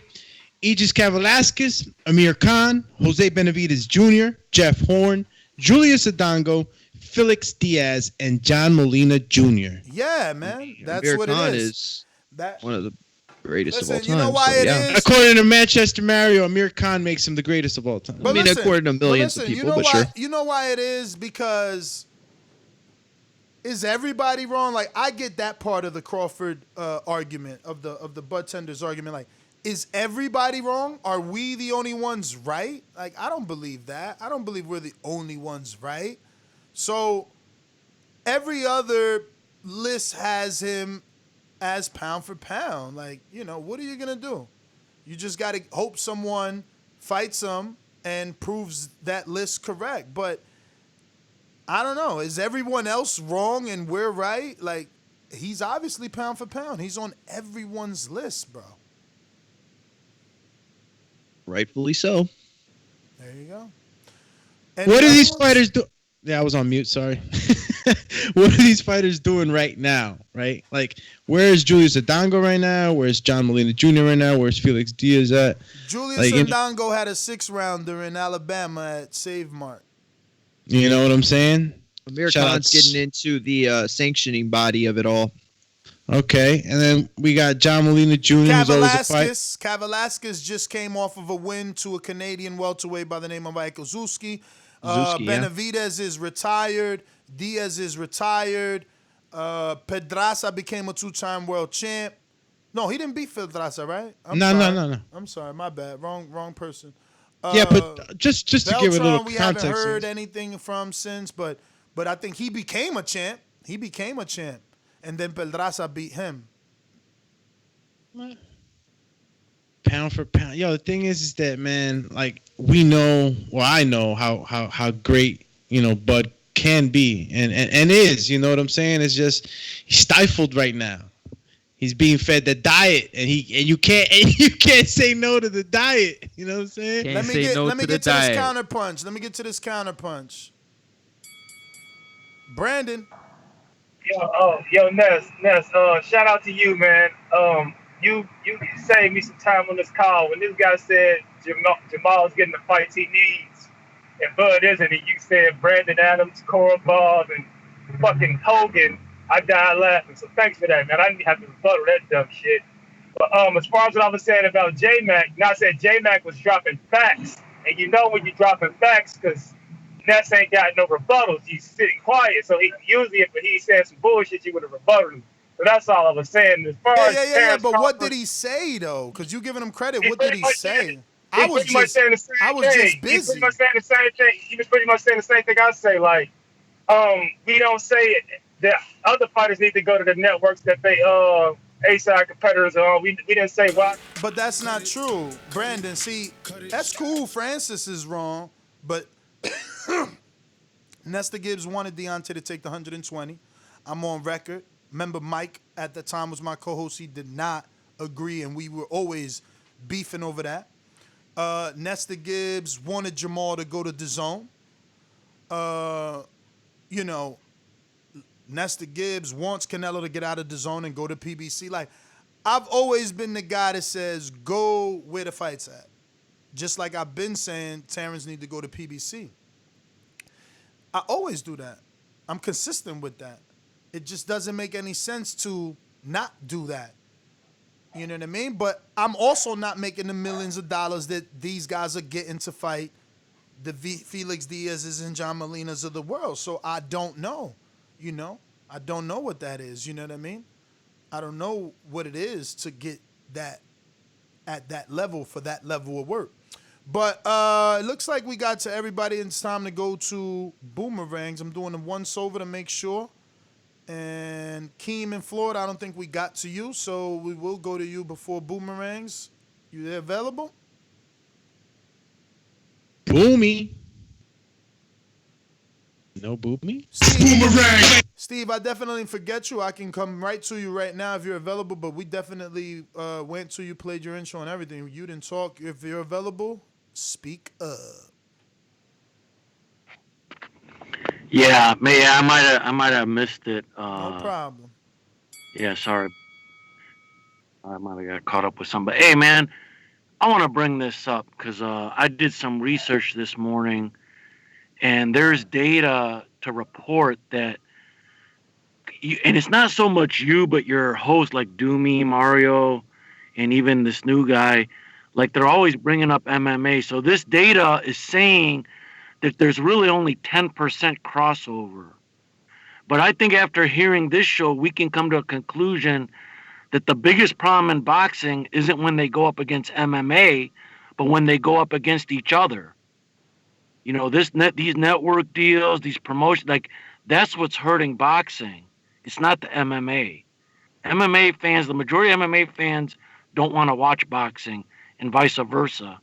So that's not where the problem lays. So we need to change that narrative and we need to push these guys to work together to make the best fights for us. And we need to get away from the narrative of this MMA garbage. That's not where the issue is. Okay? Listen, I'm going to tell you right now, the issue is that it even exists. Listen, when it comes to like talking about, I'll mention it real quick, but there should never be a reason that boxing and MMA are even in the same conversation. Well, then we might as well talk about boxing versus basketball or boxing versus baseball. These are two different sports and they deserve two different platforms that don't compare every time. I don't hear people saying, well, baseball is cool, but cricket is this, or, volleyball, I like it, but basketball, they play with a net on a court. They play with a pitcher and a batter. So absolutely, Steve, I 100% agree with you. The narrative needs to stop. People talking about, and we talked about this last night, so I'm not going to go into it, but the whole narrative that, Leo Santa Cruz and Tank were pushed off of, the date because of MMA, that might have been part of it. A little part of it, but the biggest part is that they wanted fans in attendance and they wanted to go to a place. Really, they wanted to be in California, but they can't be in California. That's where they originally wanted to be. People need to know that. It's not that the date was changed. It was like the venues changed, and that date works best for that said venue. So, sorry, I just Mario, I disagree, but I'm not gonna take up time with the super chats. We'll talk about this another time. Look, I got yeah, I had something to say too. Boston Jared on the super chat says, "Sinistrophobia is a fear of objects to the left side of bodies or left-handed people. The word sinistrophobia is derived from the Latin word sinistro, meaning left." Wait. Well, Boston Jared, it looks like Boston Jared is going to one of those high Ivy League schools because this was some serious knowledge dropped. What is this? Sinistrophobia. Well, what is this in regards to, though? Wait, objects to the left side of the... Oh, I'm sorry, go ahead. Yeah, it's a phobia. There's claustrophobia. I don't understand it. It's a fear of left-handed people or objects on the left side of your body? Yeah, like you're fearful of the left side. I'm assuming that's what it is. If we get a Wikipedia sinistrophobia definition, we'd probably get more sustenance on it. But I need to check that out. But that's But I don't know why he was mentioning that. Was that something that you guys were talking about, or Let me get to JT. Wait, couple more. Oh. Yeah, just TJ. TJ says, "Thanks, Ness. Call out BS. Triple G, Nello Smith, Boo Boo, BJ Saunders, not fighting each other, but everyone want to say Charlos need to work it. Then y'all blame all other 147-pound for not making fight. I guess blame PBC for it all." Yeah. But listen, Andrade and Charlo aren't getting the fights that they want. So, it makes sense for them two to come together, bro. It just does. Andrade's got 4 fights over there already on Dazn paper that he didn't get who he was supposed to get. And he fought some dudes that, I think I only know Keeler or remember Keeler because it's the easiest name to pronounce. Versus the other 3 that he faced, and for Charlo, I mean, look, Francis had no comeback for Brandon Adams, Hogan, Korobov, now Derevyanchenko. Like, you can't add Derevyanchenko to that list because he fought some fought some big opponents, so you can't really put Derevyanchenko in there. His name's a little bit bigger than Hogan and. So far, that Hogan came off a robbery to Jaime Munguia, who had the title at 154. Listen, it's definitely bigger, but not a notable name like they were talking. That's a pattern, right? Hogan came off a loss, and Derevyanchenko was coming off too. All I'm saying is we're arguing semantics about what opponent is slightly better. Exactly. So that means that they need each other because both of their opponents ain't nothing to write home about. Like the guys Andrade fought, I'm not telling none of my casual friends like, hey, you got to go watch Andrade versus Keeler. Just like I'm not telling them, hey, you got to go watch Jamal versus Hogan. Well, we got one more super chat, and that's before we go to the callers. Sam Henry from the UK says, Andrade is clearly the most talented boxer at 160. Length, athleticism, defense, and really good amateur boxer. Lots of boxers praise him. I'm tired like of Sean that. Porter. Obviously, he's using grudge as an excuse to duck. I'm tired of hearing that most skilled boxer shit, bro. My man looks the sloppiest out of all of them. Out of all of them. That Keeler fight, he's falling over himself, lunging, overextending. He was unorthodox, Bro, but he fought the guy with his hands down. I don't want to hear that he had shit, fun bro. with that dude. I can't assess the skill anymore because the level of competition isn't there, so I can't even see it anymore. Ooh, I can't even go against that. I seen the skill in Jamal because he was in with a skilled fighter, so you got to be impressed with his beautiful Matrix-like defense. Bum, bum, bum, bum, bum. Here, take this count on your way out for being fucking greedy. You know what I'm saying? Don't give me that bullshit about him looking skilled when he's falling over himself on a YouTube undercard. Man, I gotta go, man. JT, talk to us, man. I want to hear this craziness people talking today. They out of control. You know how these bitches is in the sport. Total disrespect.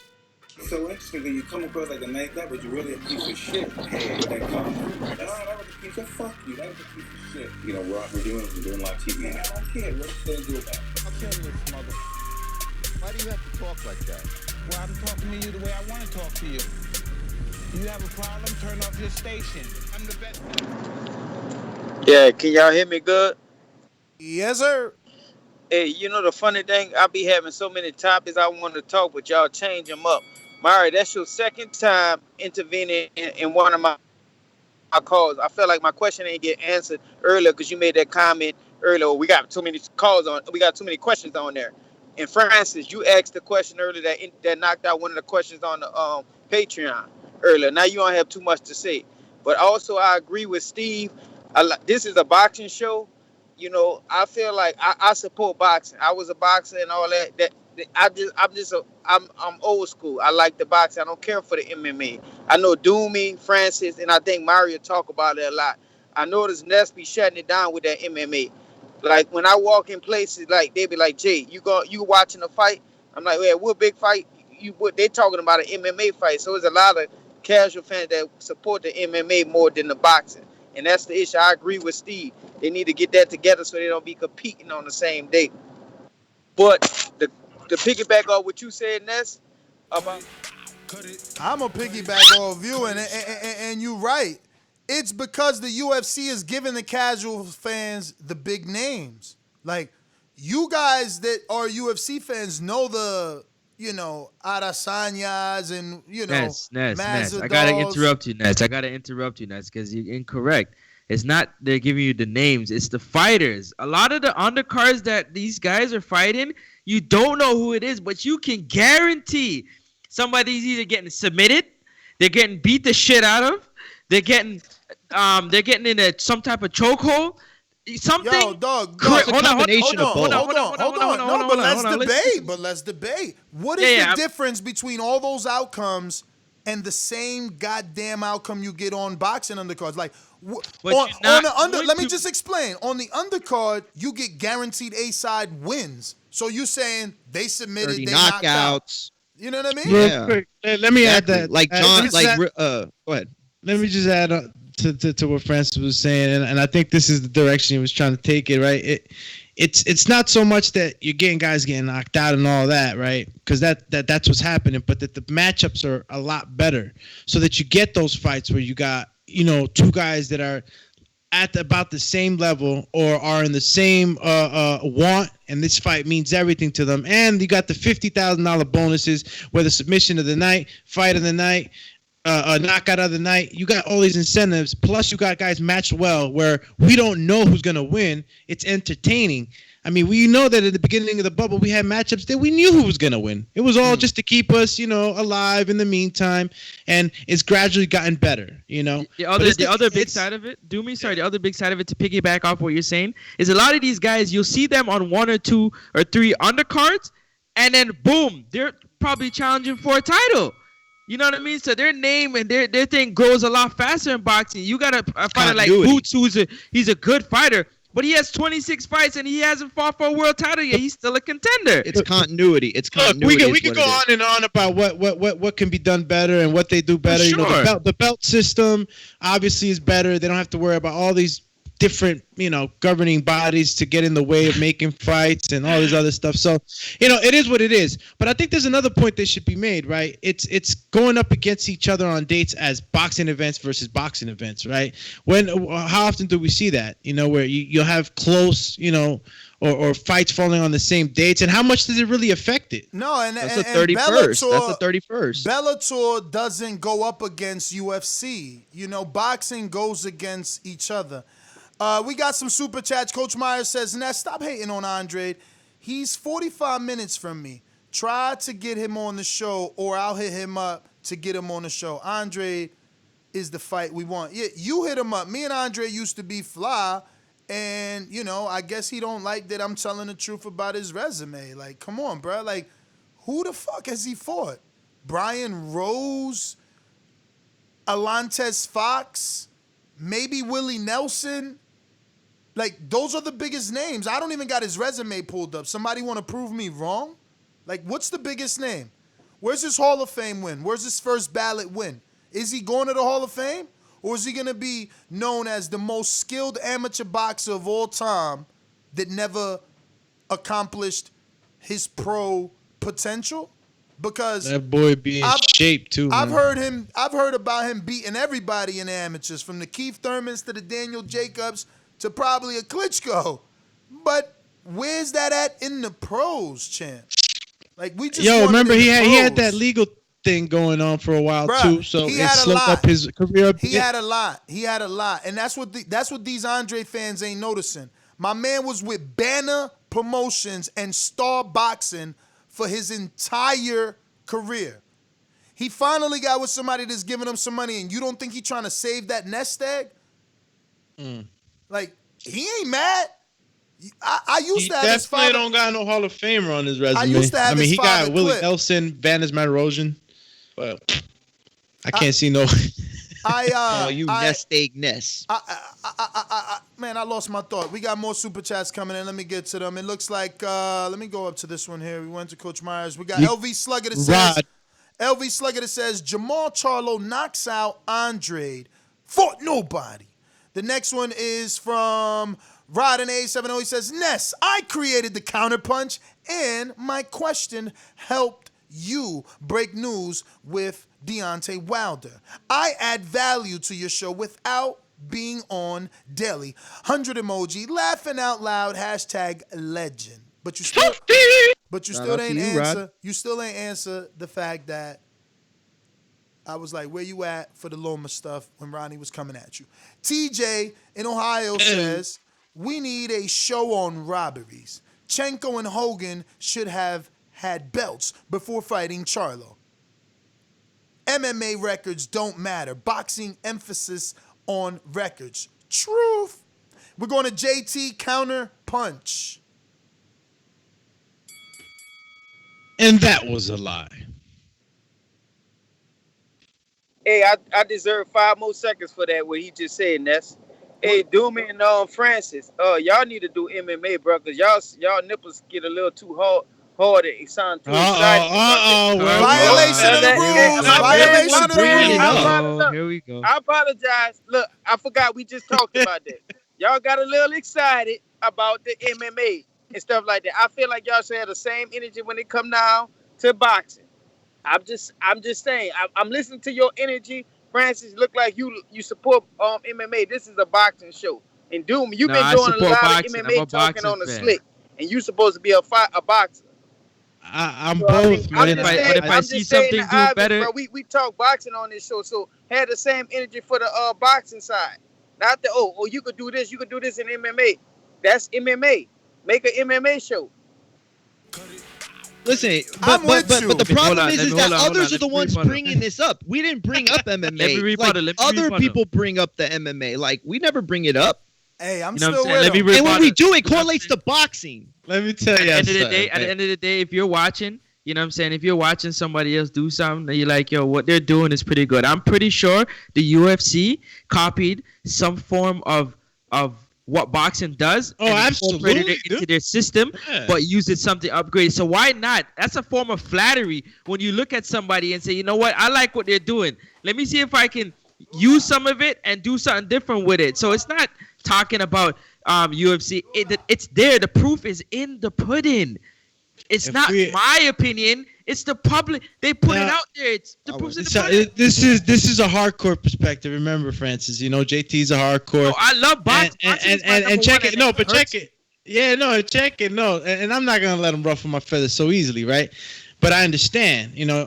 But at the same time, if we would have been having this conversation in a different matter, maybe saying it the way you said it, Francis, like, okay, you know, MMA took a lot from boxing, and that's the way they structured theirs, and then you know they made their adjustments to whatever their negotiations might have been with whatever, right? And maybe the feelings would have been different because you're putting boxing on high now. You know what I'm saying? You're saying that they got that from boxing. But if we were to say that, oh, we can take something from the UFC and use it here, all of a sudden we're praising MMA and we don't love boxing. That's not exactly it, JT. And, you know, I did MMA for 6 years. So I was actually an MMA, you know, hardcore. And then when I came on, you know, with Ness, my love was always boxing. You know, my father was, you know, my grandfather was a boxer in the Navy. It was always there. But I was an MMA hardcore, and now I'm here in boxing, and I just happen to know a lot about MMA. That's all. You know, the thing is this, that all your little incentives could be rebutted. I mean, look, they're giving you $50,000 for this and another $10,000 for this, and hey, here's a kiss on the cheek. We don't care about that in boxing. We make millions of dollars, you know? And look, maybe that means something for a big baby, the real big baby, right? Who's Jared Anderson from Ohio. He's fighting for $7,500. He's a prospect. Maybe they can offer those guys knockout bonuses as if the matchmaker isn't already giving them the bonus knockout by giving him the fucking fighter he's fighting. He's guaranteed the knockout. So all he got to do is get it. So I don't know, these incentives that y'all talking, like, boxers already get that in their paycheck. So maybe, you know, we're overpaid. Nah, they get paid a hell Then lot why more. they not getting the eyeballs? Where are the eyeballs? Well, it's brutality. Like listen. But where's the eyeball? I'm Like I telling hear you, all I'm this telling about, you, know, I'm boxing telling you. having Let me these- explain. The difference is that MMA guarantees like gruesome action. You know, someone's head could be broken. There's more of a guarantee for blood. Boxing is more of a gentleman's sport. Shut It's up called with that. You know how many deaths has been in boxing and compare them to MMA in the last year? Bro. Like, there's been more deaths in boxing, dude. And this is another big debate about boxing and MMA. You just Which cut sport me is off, worse? All right, go ahead. You know what? Go ahead, because I'm gonna right about the return. I'm blood, sorry. though. Jesus He's right about the Christ. blood. Nah, I don't even want to fucking say it. It's crazy. No, say it. Relax. You cut people off all the time. Relax. You caused me to forget. Like, dog, my you bad, can't my bad, tell me that there's not more blood in MMA. Like, No, you're right. You're right. So let me just make this one point as far as incentives goes. You first of all, the fighters would care about incentives and getting paid more. Okay, so that's that. But it changes the narrative. It changes the structure. You know, if guys know that they get paid more for going out there and putting on a certain type of performance, then it starts to have an effect across the board. Okay, so that's one aspect of it that I think is a positive. I'm gonna record scratch and go back to boxing. All right. Do we got any super chats, fellas? Yeah, I think there Super are. chatties. I think we got drink more water. Yeah. Yeah. All right, drink more water says Canelo protectors suddenly pushing for Charlo versus Andrade. How about pushing for Canelo to fight them?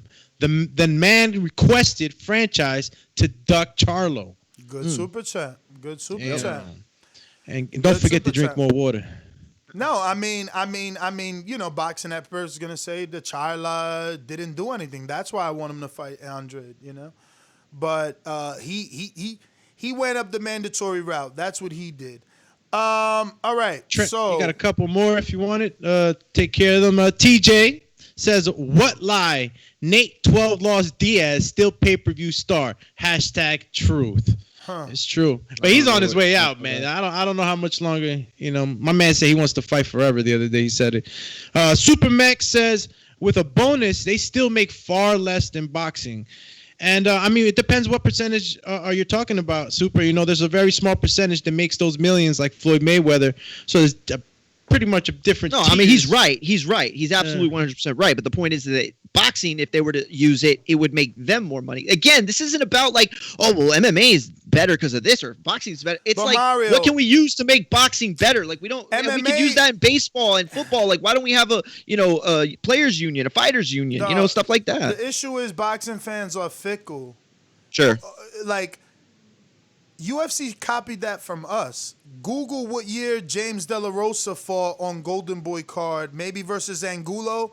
He was given a bonus. There's plenty of fighters that were given knockout bonuses. Of course they did. Of course they did. But Ness, they've been around for like 30 years compared to the hundreds of years that boxing's been around. You know what I mean? Like what I'm trying to explain is we invented that first. Our data obviously indicated that giving a fighter $50,000 because he gets a knockout in the middle of a fight that we already promoted doesn't add to buys or extra views.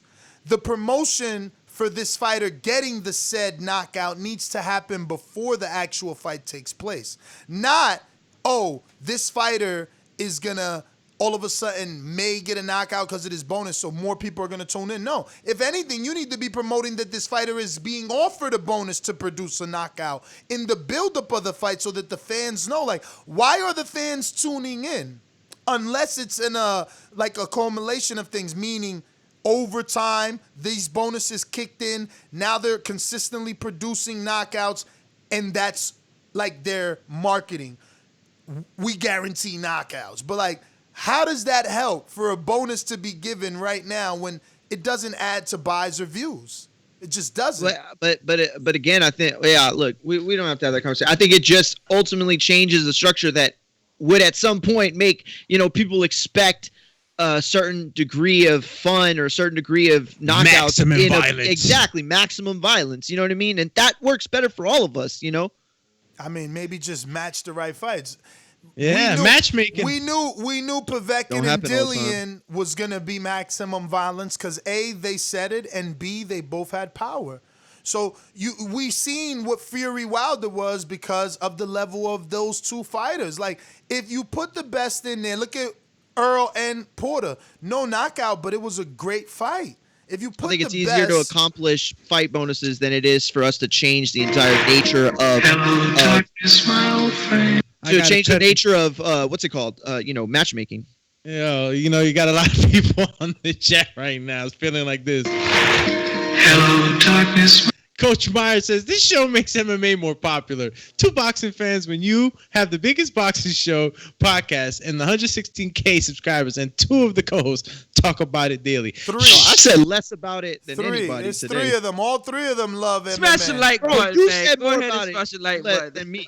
I said less about this topic than anyone. Yeah, the only times that you've heard us, Coach Meyer, talk about MMA is in the last few days, several days of the weeks because of the Adesanya Costa fight, which was huge. But other than that, we don't talk about it as much. That just goes to show I never heard of Adesanya, like, ever until this week. That just goes to show you guys are actually seeking it. I've never heard of that dude. It's that I followed the sport and for my a long first time ago. Listen to me. I watch it exactly. Same thing, Francis. I watch all sports. My first time ever seeing his face, Keem from Florida put it in the Border Wars chat in a response to Mario. I think the dude says, I don't care how the fuck you look. It's not about bodybuilding or But something. Ness, I gotta tell you something. Hold on, give me 1 second. I gotta tell you something. You know how crazy it sounds? Boxing is such a niche sport, right? You have a certain core fans that watch boxing, right? But if you have sports fans that watch all sports, do you know how horrible it feels to see other things being promoted and across all these other sports and none of them are boxing? You have to be on specific channels in order to see boxing promoted events, to see who's fighting or who's not fighting. It has to be a massive fight. But on all the other networks, basketball, hockey, football, you know what I'm saying, baseball, you see cross promotions with other entities. I'm not going to name them. I don't want to ruffle no feathers, but with other entities. What do you say about that? How do you think that feels for real boxing fans who watch other sports as well? We don't see nothing. No type of promotions. None. That's why it's such a great thing to see Anthony Joshua in FIFA 21. Because that's a massive cross promotion with the sport itself. Tell me what you guys think. Yeah, I mean, look, if other sports are in bed with the MMA, it's gonna definitely help, raise the awareness. Look, I'm not here championing for boxing. I know they don't know how to promote. I complain that they don't promote, and I give them ideas on how to promote every single day.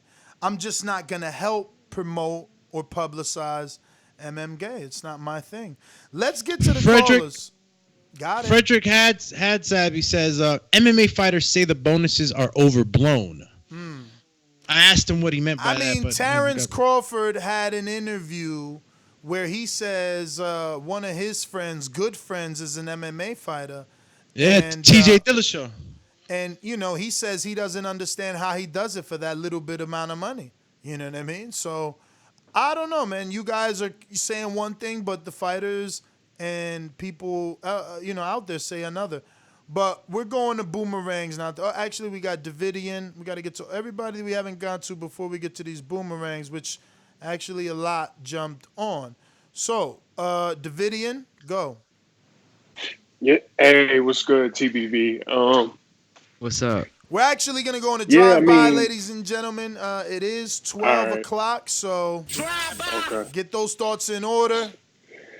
But, I don't know. Great show, as always. I mean, I like both sports, but I don't really mention it because I am a big fan. Like, I guess I love boxing more, but because, kind of retired and, I don't know. Some of the guys on MMA, I don't really know. So I'm like, it's still exciting. I still rock with mixed martial arts too, but I'm rocking with boxing for the most part though. But I like both sports. I watch all sports too, so it don't matter to me. But that's my call. Good job, y'all.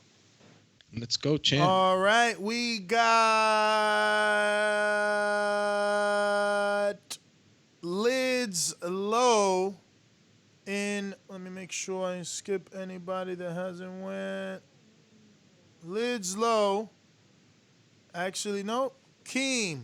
This is what I meant. Just like the king is what I mean. The king is what I mean. Yo, we in there. I'm gonna make it quick. What's good, fellas? What's going on, Champy? Oh, check this out. The thing about it, you know what I'm saying, is with the Terence Crawford. Yo, sometimes you gotta light fires. You know what I'm saying? That's maybe that's not my style, but what Floyd did, that's Ness's style. He like lighting fires. Maybe Floyd lit a fire up under Terence and made him reconsider the situation. Like we was talking about Ronnie lighting fires up under, Mel and Maul rather, and telling him he ain't a knockout puncher. So lighting fires, right? Boom. Yo, y'all can hear me? My connection good? Yeah, you good? Perfect. Yeah. So, look, beyond that, damn, I lost my thought. Don't even hold me to it, man. Listen, that Death Star, what is it? The Death Star. Lids Low, Death Star. That sounds like some. That's a spaceship from Star Trek. I was about to say that, yo. That sounds like some Star Wars. Star Wars. Boxingwoods.com. Hey, Daddy. Boxing thinking man's game. This a dollar bill. Skill. Up here. You gotta be out think a motherfucker. That's what Boxingwoods.com. Hey, TBV, what's happening, fellas? How y'all feeling? All good. All right, cool. So I'm gonna stick to the topic. You know what I'm saying? Doing the hypothetical. I went I always roll with Bud, no matter which way he went. If he went 2 times left, I'm stepping with him. If he go 2 times right, I'm rocking with him. So if he want to goddamn go to PBC and make some shit happen, I'm down with it. Now, this is my idea, Ness, because listening to you earlier, you gave me this idea. Fine, let's go over there. Let's see if we can get them belts from Earl. And then what I would like to do next, let's go on and holler at Mel. Shit, Bud could be 3-time undisputed. So let's do some shit, Bud. I hope you listening. You know what I'm saying? Brian, I hope you listening. All them PBC, I hope y'all listening. Let's get it cracking, man. Let's take our talent to PBC. Shout out to Baldy. I'm out the camp. Y'all stay up. All right. Let's go, champ. Real quick, Supermax. We got about 4 more. We got about 2 more regulars, and then we got to get to, I think, 2 boomerangs. All right, real quick. Supermax said, bruh, change this subject. We're here to talk boxing. All right. We're going to Majid Orlando.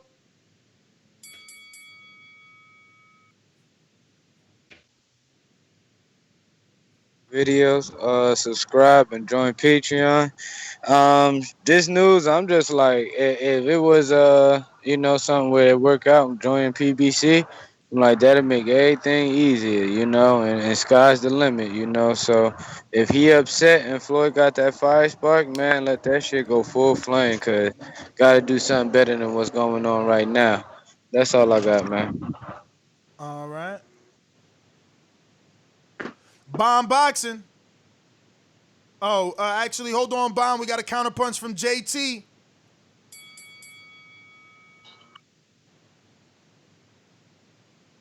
Yeah, and that's my bad. I was cleaning it up. This is my second one. I ain't want no third one. I know I texted 3 times to you. But I apologize to Dooman and Francis about the nipple joke and all that. It's all love, champ. We just trying to clean it up. Everybody, like we're about to get in a big argument where everybody started, hey. Now it's all good, but it's like my thing about the boxing and what I think MMA. What I think about MMA, I'm gonna be honest, it's just too many arsenals you can do. Like you can kick, you can punch, you can back elbow, you can wrestle, you can take down. I like boxing way because it's my hands against your hands. You can block as much as you want, but my thing is, like Ruben Carter said, I take these 2 hands and then I hit you and I knock you down to destruction. That's just the scale of boxing to me. Your hands against my hands. Agreeing with you. That's over today. That's what I said. It's a gentleman's sport. And then Doomy gonna cut me on, call me all types of names. It's a gentleman's sport. It's the sweet science. Dog, MMA is a street fight. It's a street fight, and that's cool. Like that happens. That happens. It's an art. It's an art, man. Nah, it ain't only if you've done it, Ness. Only if you've done it.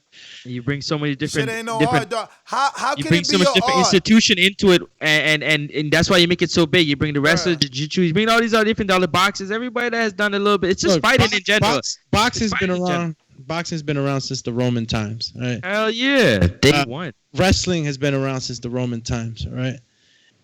Bruce Lee was actually the first MMA guy to actually. And if you see Enter the Dragon, you'll see that he's fighting some chubby guy, and he got the MMA gloves on and all that. But like, it's just to take all the arts and you combine them, mixed martial arts. That's what it is, But we don't want to deter again into something that the people probably don't want to talk about. So let's keep it boxing, gentlemen. The problem is not mixed martial arts. It's a 98% probability that 2 men end up rolling on the floor. Like, you telling me you bringing the best, because this is what I think of when I think MMA. It was supposed to be like the 36 chambers, like the best talent from around the world. Jiu-jitsu from Brazil comes, American with their karate. That's how it was, though.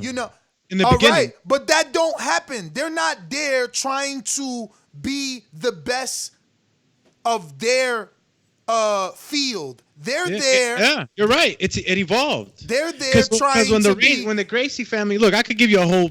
We could do this on Untitled. The cutoff again. My man don't never. He don't even want the boxing guy to defend boxing out here. You can't defend right now, champ. Crazy, bro. MMA is whack. Y'all needed 7 million different tools to fight.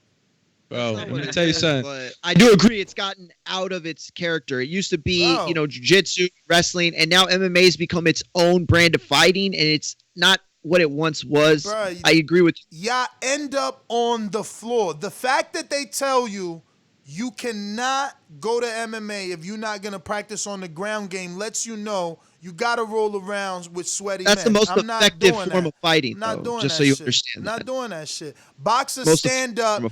Floyd right there talking to Mayweather, who's from the MMA. What? Bah, shut the fuck up. What? Hit me. Move out the way. Nah, why are y'all we still fighting, talking? Look, y'all fighting. James Tony went over and he embarrassed himself. He went over at 50 years old. Y'all disrespectful trying to get that win. He embarrassed himself. No, he ain't embarrassed himself. And the boxers always say MMA embarrassed themselves by trying to accept that as a real fight. That's what y'all did. Y'all desperately needed a fucking name. All I know is that I don't know about in New Jersey, but in Toronto and Canada, whenever a bar is open and we go to watch a fight, a bartender is willing to show the UFC fight over boxing, and it hurts my heart as a boxing fan because I want to watch boxing, but everybody's coming to buy beer and all this other stuff and enjoy themselves watching the UFC instead of boxing, and I gotta go somewhere else to find the boxing. Exactly. That's what bugs me. It appeals to that That's 18 to 35 These guys are demographic. making their money, but we can't see the fights. You're right. I can't go to a bar and see a fight in this area. I don't know. I hope I don't like to, all but over you're the right. TV though. Can't do it. Nah, but Easy access. Yo, listen, I do get mad when I hear people calling like, yeah, I watched the pay-per-view at my bar. I'm like, what the fuck? I would have been doing that. That shit don't exist around here. And the only one remotely close has a great name and it has great heritage, but it's in a super duper hood and it's mad hood, is Ringside. Like, oh, Ringside. Yeah, I was about to say Ringside. And you can't even guarantee that they're going to put the pay-per-views. Like, it's a themed bar, but at this point, it's been in the hoods for so long that the hood takes care of it. So Ringside ain't never going nowhere. Like, Mike Tyson used to be in that bar. All these greats used to be in that bar, and it's just part of the hood now. So it's not even in the hood considered the hood anymore because that shit is on 1 and 9 at this point. Like, I don't know. We don't have that. So I wouldn't mind, going out and meeting up with some friends at a spot. Like, I don't always want people in my house. My dogs are very friendly. I don't want to be gating them in different places. Like, yeah, let's go somewhere and have someone cater to us. I don't have that. That's what UFC, that's why they get them numbers. They are bar friendly. Ness, can I tell you something? The last time I came out to Jersey to see you, Keith Thurman Pacquiao, do you know where I went to watch it? Nah. I had to go all the way to Dave and Buster's because there was no bars. I can't even remember how far we drove to go to Dave and Buster's. Let me ask you a to watch question. the fight. I didn't even know Dave and Buster's shows the fight. Exactly. How'd you even know? You just start calling? Because over here, Dave and Buster's is big for showing major events, whether it's UFC or boxing. That's cool. where a lot of people gather. You know what I'm saying? The big screen TVs, you order drinks. You get in for free. They don't even charge you to get in. And you get to, you know what I'm saying? It's usually packed. So I figured, let me Google it. I know Dave and Buster's called them. Yeah, we showing it. Only place in Jersey. Remember, we were in East Orange. And I can't remember how far we drove out, but it goes to show you, like, you know what I'm saying? UFC is so accessible. There's other places that was showing the UFC fight was happening, and it wasn't even a pay-per-view. It's a demographic thing. All the college bars in my town show it. Because, like, who would have known Dave and Buster's? Now you got to go call a friend to link up, you know what I'm saying, see if you can get the fight. I just want boxing to grow in that regards, man. And that due to the fighter, the promoters, you know what I'm saying, the networks. They got to do a better job of promoting, you know what I'm saying, the fighters and promoting with the brand. You know what I'm saying? The brand needs to grow. Everybody love boxing. It's age old. If you ask anybody about boxing, they love it. Shit. Yo, real quick, just in defense of boxing, how much did it cost you to get into Dave and Buster's for the fight? It was free. Okay. Wow, that's awesome. They usually charge like a thing for us. It was free. You walked in, all you gotta do. It was probably hard to get a table because everybody was there. Got a table, but you can order drinks standing up, and if you want to order food, but it was free to go in. Stand up and watch. Sound like Buffalo Wild Wings over here. Yo, just say I know. Even though we took a L with James Toney, Ray Mercer did knock out Tim Sylvia. So go Ray Mercer. Whatever. The fact that you're trying to say we now when you were saying he embarrassed himself, you more MMA boxing. You more MMA than boxing. You want to villainize me? That's cool, shiny man. No, you chose your side when you said he embarrassed himself. A true boxing fan. He did embarrass himself. Because that's the MMA. He didn't respect the sport, and that's why he went to go over. He thought he was just gonna knock somebody out. That's why you respect all forms of fighting, man. All combat. All right, you had cut me off. Can I finish? If you were a real boxing fan, the boxing fan in you would have told the listeners that James Toney was far beyond whatever could be considered a prime and a comeback prime. That's cool. We all knew that. You're cutting me off again. It was the UFC using a legend's name to build their very small brand at the time. Tell the people the year that this was, how big were they? No, but the MMA guy in you has you calling a legend who was like 50 embarrassed. He embarrassed himself. He embarrassed You're a fucking MMA guy. Go ahead. You want to pay? Hold on. Let me. This is what Ness does. Come on, we all know. You're an MMA guy. He's villainizing me, and he's saying that I'm not including all the facts. See, you probably didn't even watch the damn thing, right? So you wouldn't even know. Why would I watch a circus show? You didn't know. So everybody who did watch it knows that he embarrassed himself. Whether or not Dana White was using it as a promotion and all that, he went in there to represent the sport of boxing, and he embarrassed himself. Sure, he so did. If you're logical, you know that any boxer is going to lose in MMA, and any MMA guy is going to lose in boxing, just like they lose in basketball, just like they lose in baseball, just like they lose in soccer. It's the same. They're two different sports. Hey, yo, listen for a second. I want to tell you something. This is where I feel like Terence Crawford, Earl Spence, and all these guys can do better. If you look at Deontay Wilder, when Eddie Hearn walked down Manhattan and said nobody knows in Times Square and said nobody knows Deontay Wilder, he decided, you know what, I'm gonna get into social media presence. He went on the show Wags with his fiance wife. You know what I'm saying? He started to do media row. He started to go out to different events, finals. He did the same thing Floyd did, always in the public eye, so you know who he is. He's a great champion. A lot of these fighters like Charlo and stuff, I mean, to build the brand even more, to get more buys, seeing that boxing and not doing cross promotions with major sports entities, is they have to do it themselves. They got to do the legwork. They got to get out there and get in these places and get on ESPN and get on Fox and do all the necessary little marketing tools just to help the casual fans see them doing cross promotions by themselves, but not with a promoter or with a network. I ain't talking no more, man. They done gave me a name already. My name is Do MMA. That's funny. Oh man. Yo, super chat real quick from was there another one? Izzy. Well, let me read Izzy. Change your name, Alex, to Do Meme.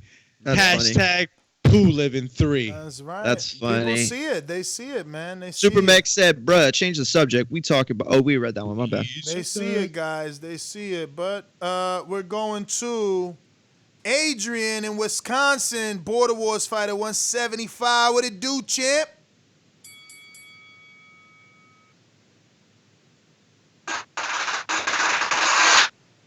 I'm gonna get someone right now loud. Oof. You don't sound like you may have some service. You sounding a Can little. y'all hear me now? A little better. Go ahead. We'll see if we can work with outside. I'm working in the house. Hold on, let me get outside. All right, let's let him get outside. Call him, catch me outside. All right, you better. Yeah. All right. Yeah, I don't know. With the whole Bud situation, I'm glad he realized he needed to go somewhere else if he wants to be great. That's the truth of it. If he truly wants legacy, he's going to go to PBC and fight the fights that he needs to fight. And as far as the whole bullshit, BS, MMA boxing thing, I mean, you know, it is what it is. I watched that James Toney fight. I get it. But, I mean, I agree with Nas. You know, it's like. Up there? Oh, yeah, I'm here. I'm just hearing an ad. An ad?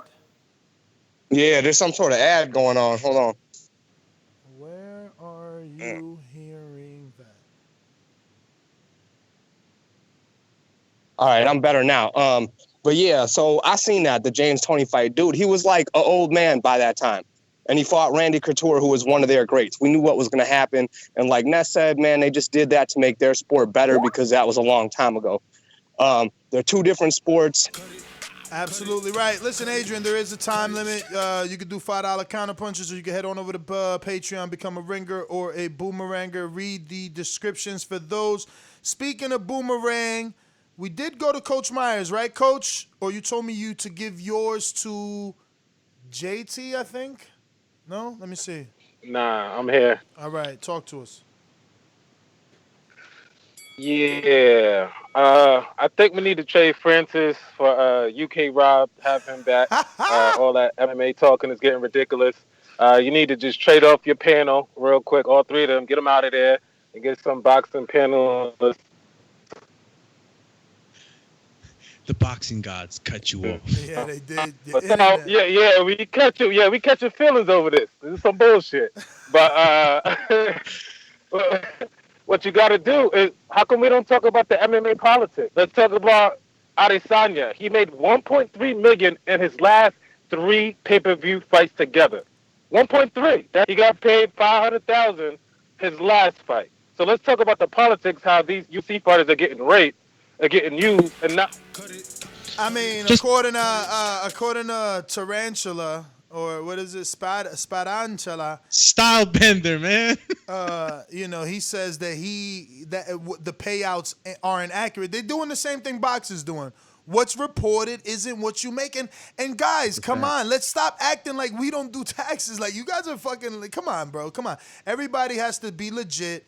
You open up corporations. Everyone, even big corporations, look for loopholes. They'll donate a certain amount to have a different tax write-off. Like, come on, guys. Like, we know the one check is never the one check. It's just never like that. For any sport, man, it's just not like that. It doesn't work that way. Yo, real quick, Supermax on the Super Chat with some information.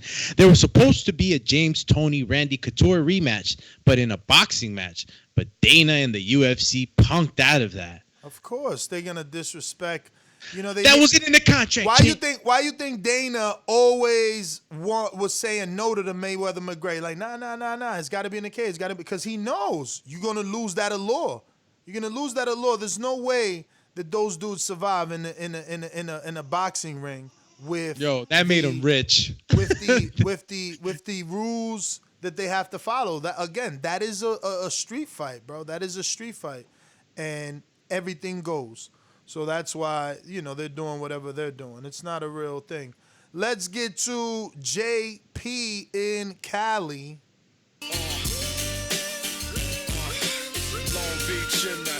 Man, y'all killing us too,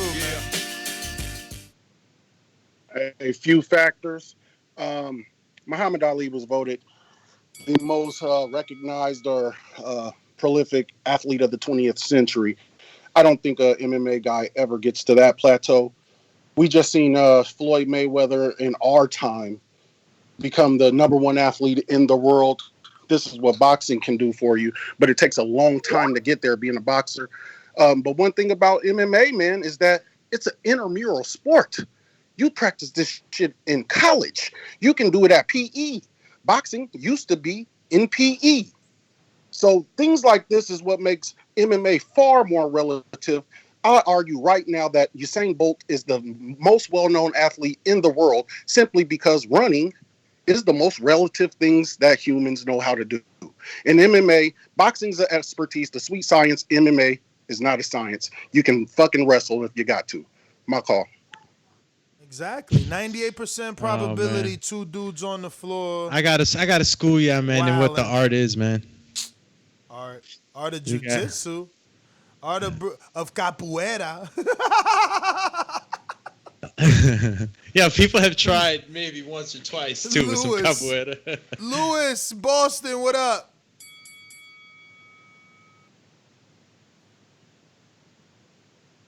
Just listening. One time. Yeah, hear me? Can y'all hear me? We do. We hear you now. Okay, talking about the MMA subject.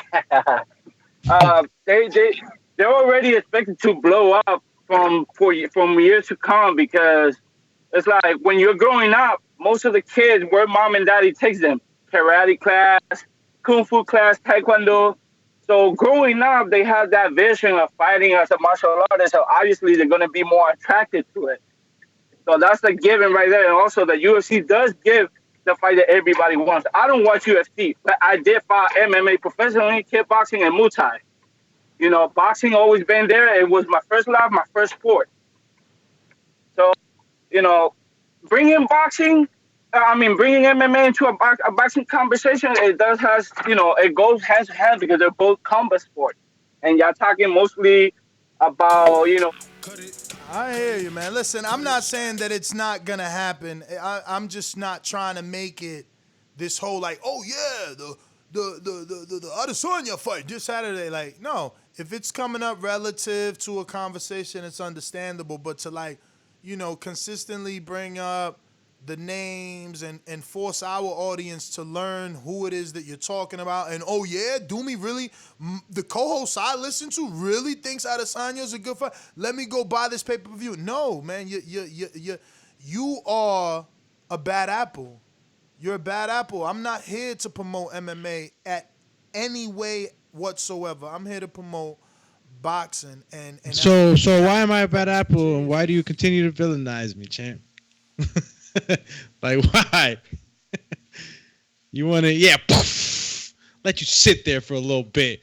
Hey, you want to see a body? Look, nobody's talking about it. Let's just cut it. Like you did me. Cut me all the time. Nobody talking about it. Cut me all the time. Call them always cut me off. I see your new game plan. Sony, talk to us. What the? Going once? Hey, good morning, T. Hey, what up, TV? What's up? What up, champ? Hey, yo, nothing much. Hey, I couldn't follow a lot of the show. I see y'all talking about MMA. I don't know why, so I'm gonna let that bypass. Hey, yo, but let me do a quick shout out real fast. Anybody want to get into boxing bars tomorrow? Holla at me, Sony, on Skype. Hey, the new guy, Francis. What's up with you? Boxing What's bars up, tomorrow. Can we get your first input tomorrow? Peace and love. All right. I'm gonna write him a verse. Boomerang, J-Mac. Oh, don't I got two? I got two. I know somebody gave you one. Yeah, I do. I got two a board game. Can you start my time again, please? Nah. All right, man. Look. Fuck with you, man. All right, look. Boxing, MMA, this is what I'm gonna say about it. I don't care if MMA was showing 5 miles away from my house for free. I'm driving 100 to go watch a boxing fight in a little regular-ass bar or whatever. I don't care about MMA. That's not what I'm here for. Boxing is a sport it's like a bad relationship. They beat on you. You got a bloody nose. You got a bloody eye. You got to wear shades out in public. But I'm still running behind the fucking car when the car drives off. I don't give a fuck about MMA. Drop that shit onto boxing. LB Slugger. I'm confused how you can argue saying Andrade hasn't did nothing to fight Jamal, but I can turn around and say, well, hey, what has Jamal did to fight Canelo? But I'm not trying to do that because my stance is it's no way you can argue a guy who's been a champion at 154 and a champion at 160. Rather you. I think it's Majimbe. Majimbe, correct me if I'm wrong. I think Majimbe might have gave you your next boomerang, J-Mac. We will confirm. But your brother has been given one by Mastermind in Texas. That Texas love, I guess. Oh, wait. Yeah, you are the one in Texas, right, JT? Anyway, JT, Supermex gave you his. Well, let's correct that. I'm not in Texas. I'm in New Orleans. I'm still in New Orleans. They got a few people on here that claim New Orleans that's not in New Orleans no more. So I still stay in New Orleans. My address still down there. But you can give the rest of mine to J-Mac. Definitely ain't dividing boomerangs now, but thank you. So Majimbe, did you hit us up? I think it was you. And in the meantime, Sony will go to you because whenever Stainless is not here, You are a boomerang.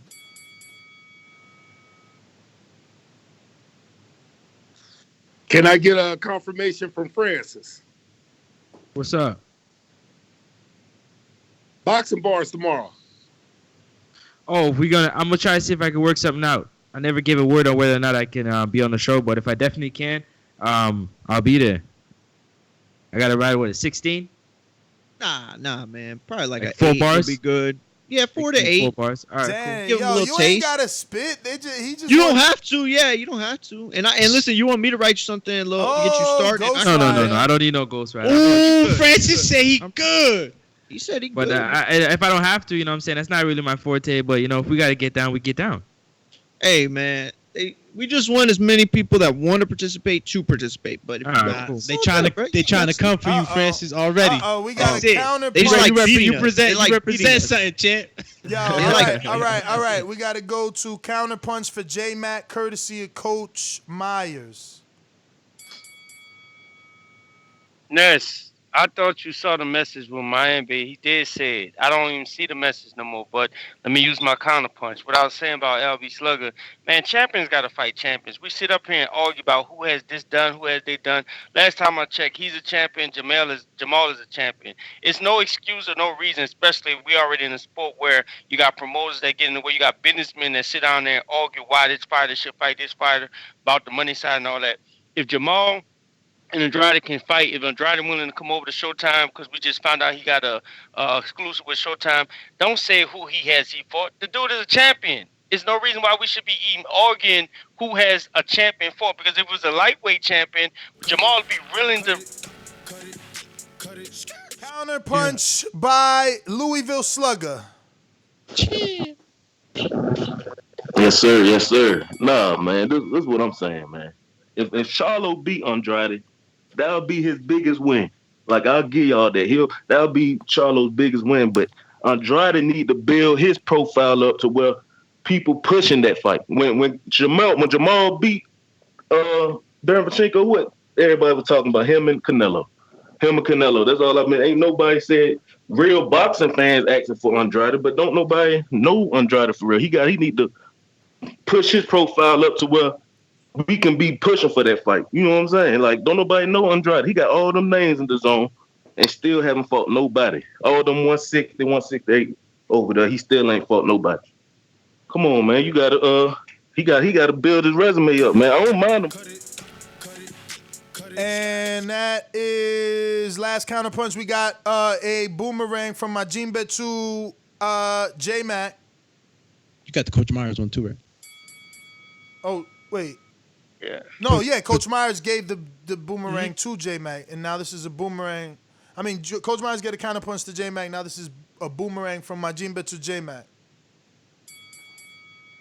That would be Slugger, brother. Like, hey, we normally agree on a lot, but I disagree with you on this. The WBO knows who he is, and actually Canelo Alvarez knows who he is too, because when he was fighting at 155, when Andrade got stripped for the WBO belt and title, he jumped back down to 154 and fought one of them Smith brothers to fight that title, but he didn't fight for the title when Andrade has it. So stop all this. Don't nobody know who he is. These fighters know exactly who he is. And matter of fact, guess who knows who he is? Jamal. Because remember when he interrupt Jamal press conference. Jamal start talking about I'm not a promoter, bro, and all this and stuff like that. So stop acting like they don't know who these fighters know who they are. Andrade has always been a highly talented amateur fighter. They know who he is. Chant, that might have been your best call right there. Nah, he on fire, dog. That might have been. I mean, you spit facts after facts. You gave the press conference. Monster kill. That's what I'm talking about right there, man. Like, looks like Coach Myers got another counter punch. He does, making it clear that argument cannot be argued. You know what I mean? Because you're right. He do know exactly who he is. You know, and you proved that. You gave all facts. I love it. You know, and I am getting tired of the Jamal Charlos and Jamel Charlo, you know, saying that he had his shot. Like, come on, we can't hold that against him forever. Like, you know, second chances are meant to be given to people. You know what I mean? and like you holding a grudge on a guy from like, man, I don't even know, 2012 maybe 13. I don't even know when that shit happened. Like it's just so long ago. We need to move on. Coach Myers. I'm about to say couch. I was trying to say Counterpunch and Coach Myers at the same time. You're up, champ. Yo, well, J Mac just basically explained it perfectly. Like LV was saying, like who has Andrade fought? He doesn't have to fight nobody right now. He has a belt. Something Charlo wants. Something Charlo needs. If he wants to be anything like his brother, Canelo's out the picture. Triple G's out the picture. More than likely, he's been trying to fight them for years. So I think the more realistic idea is Andrade. Can't say he hasn't fought nobody. He has a belt. Take it from him then if he's nobody. So I don't know. I just think Charlo and them are avoiding the fight. Ronnie didn't even sound confident of fighting him. He just said all about the argument, which is irrelevant.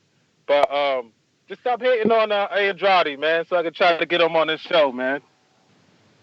That's my call. I mean, he need to get on the show and explain his case. Like, he can't just be like, I'm tired of that excuse. I've lived through enough boxing generations to hear people say, oh, they don't want to fight me, they don't want to fight me, they don't want. Dog, I don't want to hear that shit. Make them fight you. There's other fighters that have given you the blueprint on how to get that done.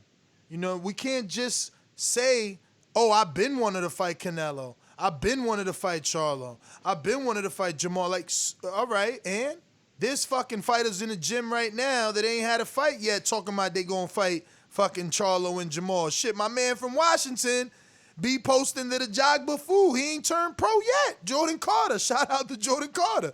So, like, people, yo, man, you got to do something is all I'm saying. You can't just be saying you want to do something. You actually have to do something. And I give Andrade credit to an extent. Like, he has said, you know, he'll move up to fight Billy Joe, and Billy Joe made it tough. I know that. But, you know, listen, he in a bad situation, Crawford in a bad situation.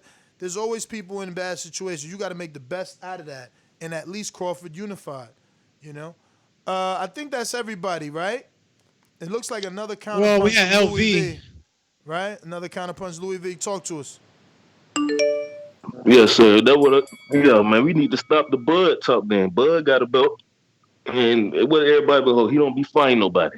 So Errol need to stop what he doing and just go fight Bud, cause he got a belt. That's basically what he just said. Bud got a belt, so Errol need to just get all them PBC fighters he fighting with no belt. You need to just be hopping straight in a unification fight with Bud, cause he got a belt. That's basically what he's saying.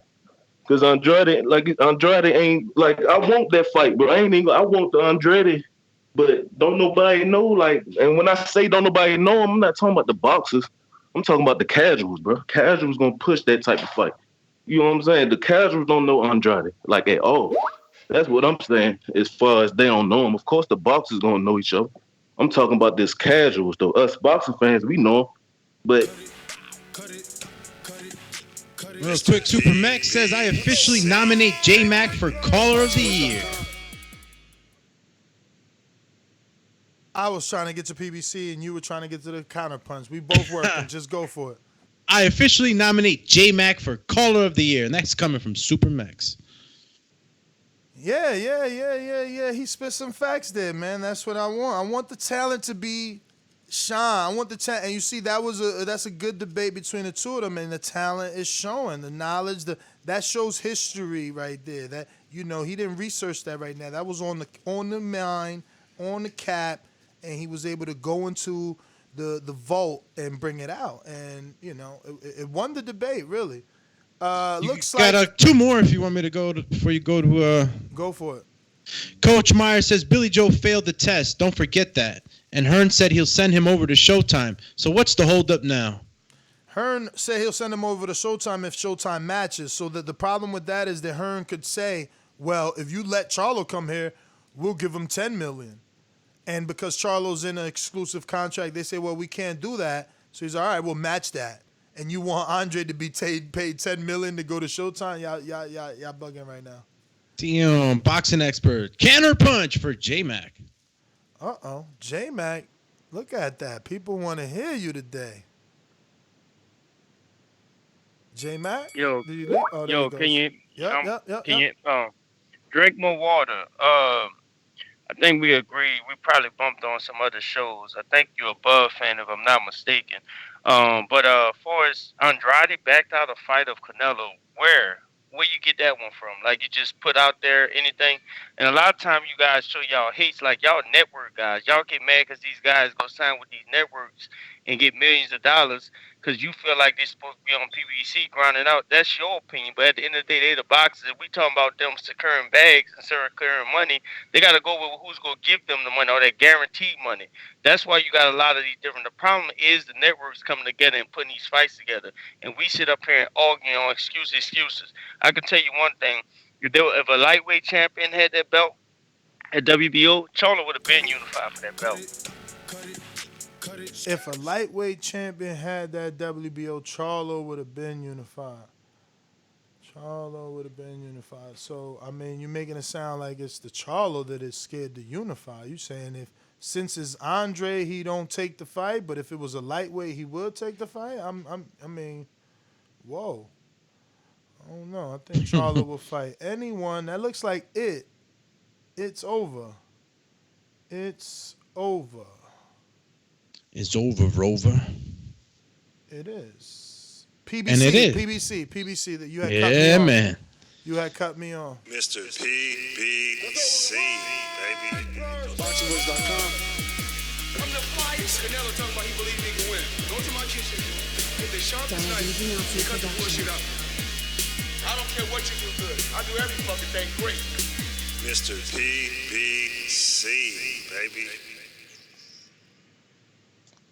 Yo, good morning, everybody. Good morning, TPV. Buenos dias, maestro. Hey, so the topic is Terence Crawford going to PBC? Yes, Michael Coppinger is saying on his podcast that he's hearing Terence Crawford is upset with Top Rank and the fact that they can't secure him a big fight, and that he can see him going to PBC in the near future. Okay, well, my thing is, that would be kind of dope. I mean, I would like to see him fight somebody other than Kell Brook. I hear the Crawford fans are hyped up on this call, but man, people just want to see the fight. It just seems like nobody really gives a fuck about WBO belt because Andre got it and Terence got it. I would just like to see the fight, and if I do, I don't really think Charlo wants to fight that dude Andre. I mean, has Andre ever had a pay-per-view or been like, I don't know. I'm pretty sure he wants to fight someone who got a name, you know. I mean, we can be fans. Very true, very true. I agree with you, Mr. PBC. I think we have one counterpunch from JT, then one counterpunch from Steve. JT, you up? Yeah, and I think J-Mac just did another counterpunch to finish up about that lightweight comment. But I think to piggyback off what J-Mac and a few other people were saying, one thing with MMA, the only thing they said, the best fight the best. And I think if the best fought the best and we took all this promotion, the money, this A side, B side, champions fought champions, you fought the best people, like bring it back to like how in the old days when everybody fought everybody, I think the sport would just become bigger. If we put all the politics side, the A side, the weight clause, or you're not a bigger name now, if you the second, if you the next name up, make that fight. And I think that would cancel all this. Who has he fought? The best not fighting the best. I just think that would bring more. Steve, counterpunch. Yeah, basically what J-Mac and his brother are saying is what I've been trying to say is like, that's what we need. We need to get these guys to push these sanctioning bodies. You know, we got 4 belts. You know, we need to push them to make those type of fights than to see, you know, Charlo fight a Hogan or Andrade fight a Keller. You know what I mean? Like, you want to see the more attractive fights. So that was my point. In your host spending like a half hour arguing, debating about this. That was my point earlier. Like, why are we trying to debate which sport is business? Who cares what they do over there? Like, I don't care. I don't even know those guys. Like I don't. Who cares? Let's. I'm with cares? I'm with him. I'm Yo, with him. I'm with Ken him. Stone, real quick though, man. Ray Mercer was obliterating dudes in MMA. He was not. He knocked himself. Yeah. A former UFC champ, but he was definitely on his way out too. So I guess they got us back for the, or no, let me not say it that way because Ness will tag me to MMA. If you just joined in Skype, Dan, that's you. You got to unmute yourself. I'm going to get to you. I got to get to Counterpunch J-Mac. Bad. I can't. It sound bad. I can't. I could barely hear that you said me. No, yeah, it's Dan didn't mute himself. I muted him now. Go ahead. All right, you start my time again. Yo, okay. Oh, I forgot. Thank you. Shout out to boxing expert for that last kind of also Coach Myers. All I was saying about the Cholo, it's not really focused on Cholo. I see Cholo, if it was a lightweight champion, Cholo would have went try to unify it already, and I'm actually wrong because if they had a lightweight cupcake there, we already know who would have stepped in and jumped in front of that. It would have been Triple G or Canelo fighting the lesser guy there. But since they got a guy that's highly recognized, believe it or not, leave it up to some people like certain callers say they don't recognize the WBO belt. And somebody say they haven't fought nobody. They got a real guy there. That's why it's hard to make that fight. And all I'm clearly saying is if they We got A super chat. Go for it. By Coach Myers. So now we're encouraging Charlo to not take Andrade's belt because he didn't fight anyone. That's why MMA is on the come up. Shaking my damn head. We have Dan in Washington. You got to unmute yourself, champ. There you go. Can y'all hear me? Yep. All right, cool. Good topic. I love the topic. Happy if Crawford will leave Top Rank, if anything. Honestly, other than that, that's it, man. I appreciate the show. I'm another truck driver, so it's always nice listening to y'all every time I'm on the road driving right now. So I'll just be looking forward to the next show. Well, thank you, Dan. Thank you, first-time caller Dan. We appreciate it. We're going out to OG. District Info Jim. Pugilist.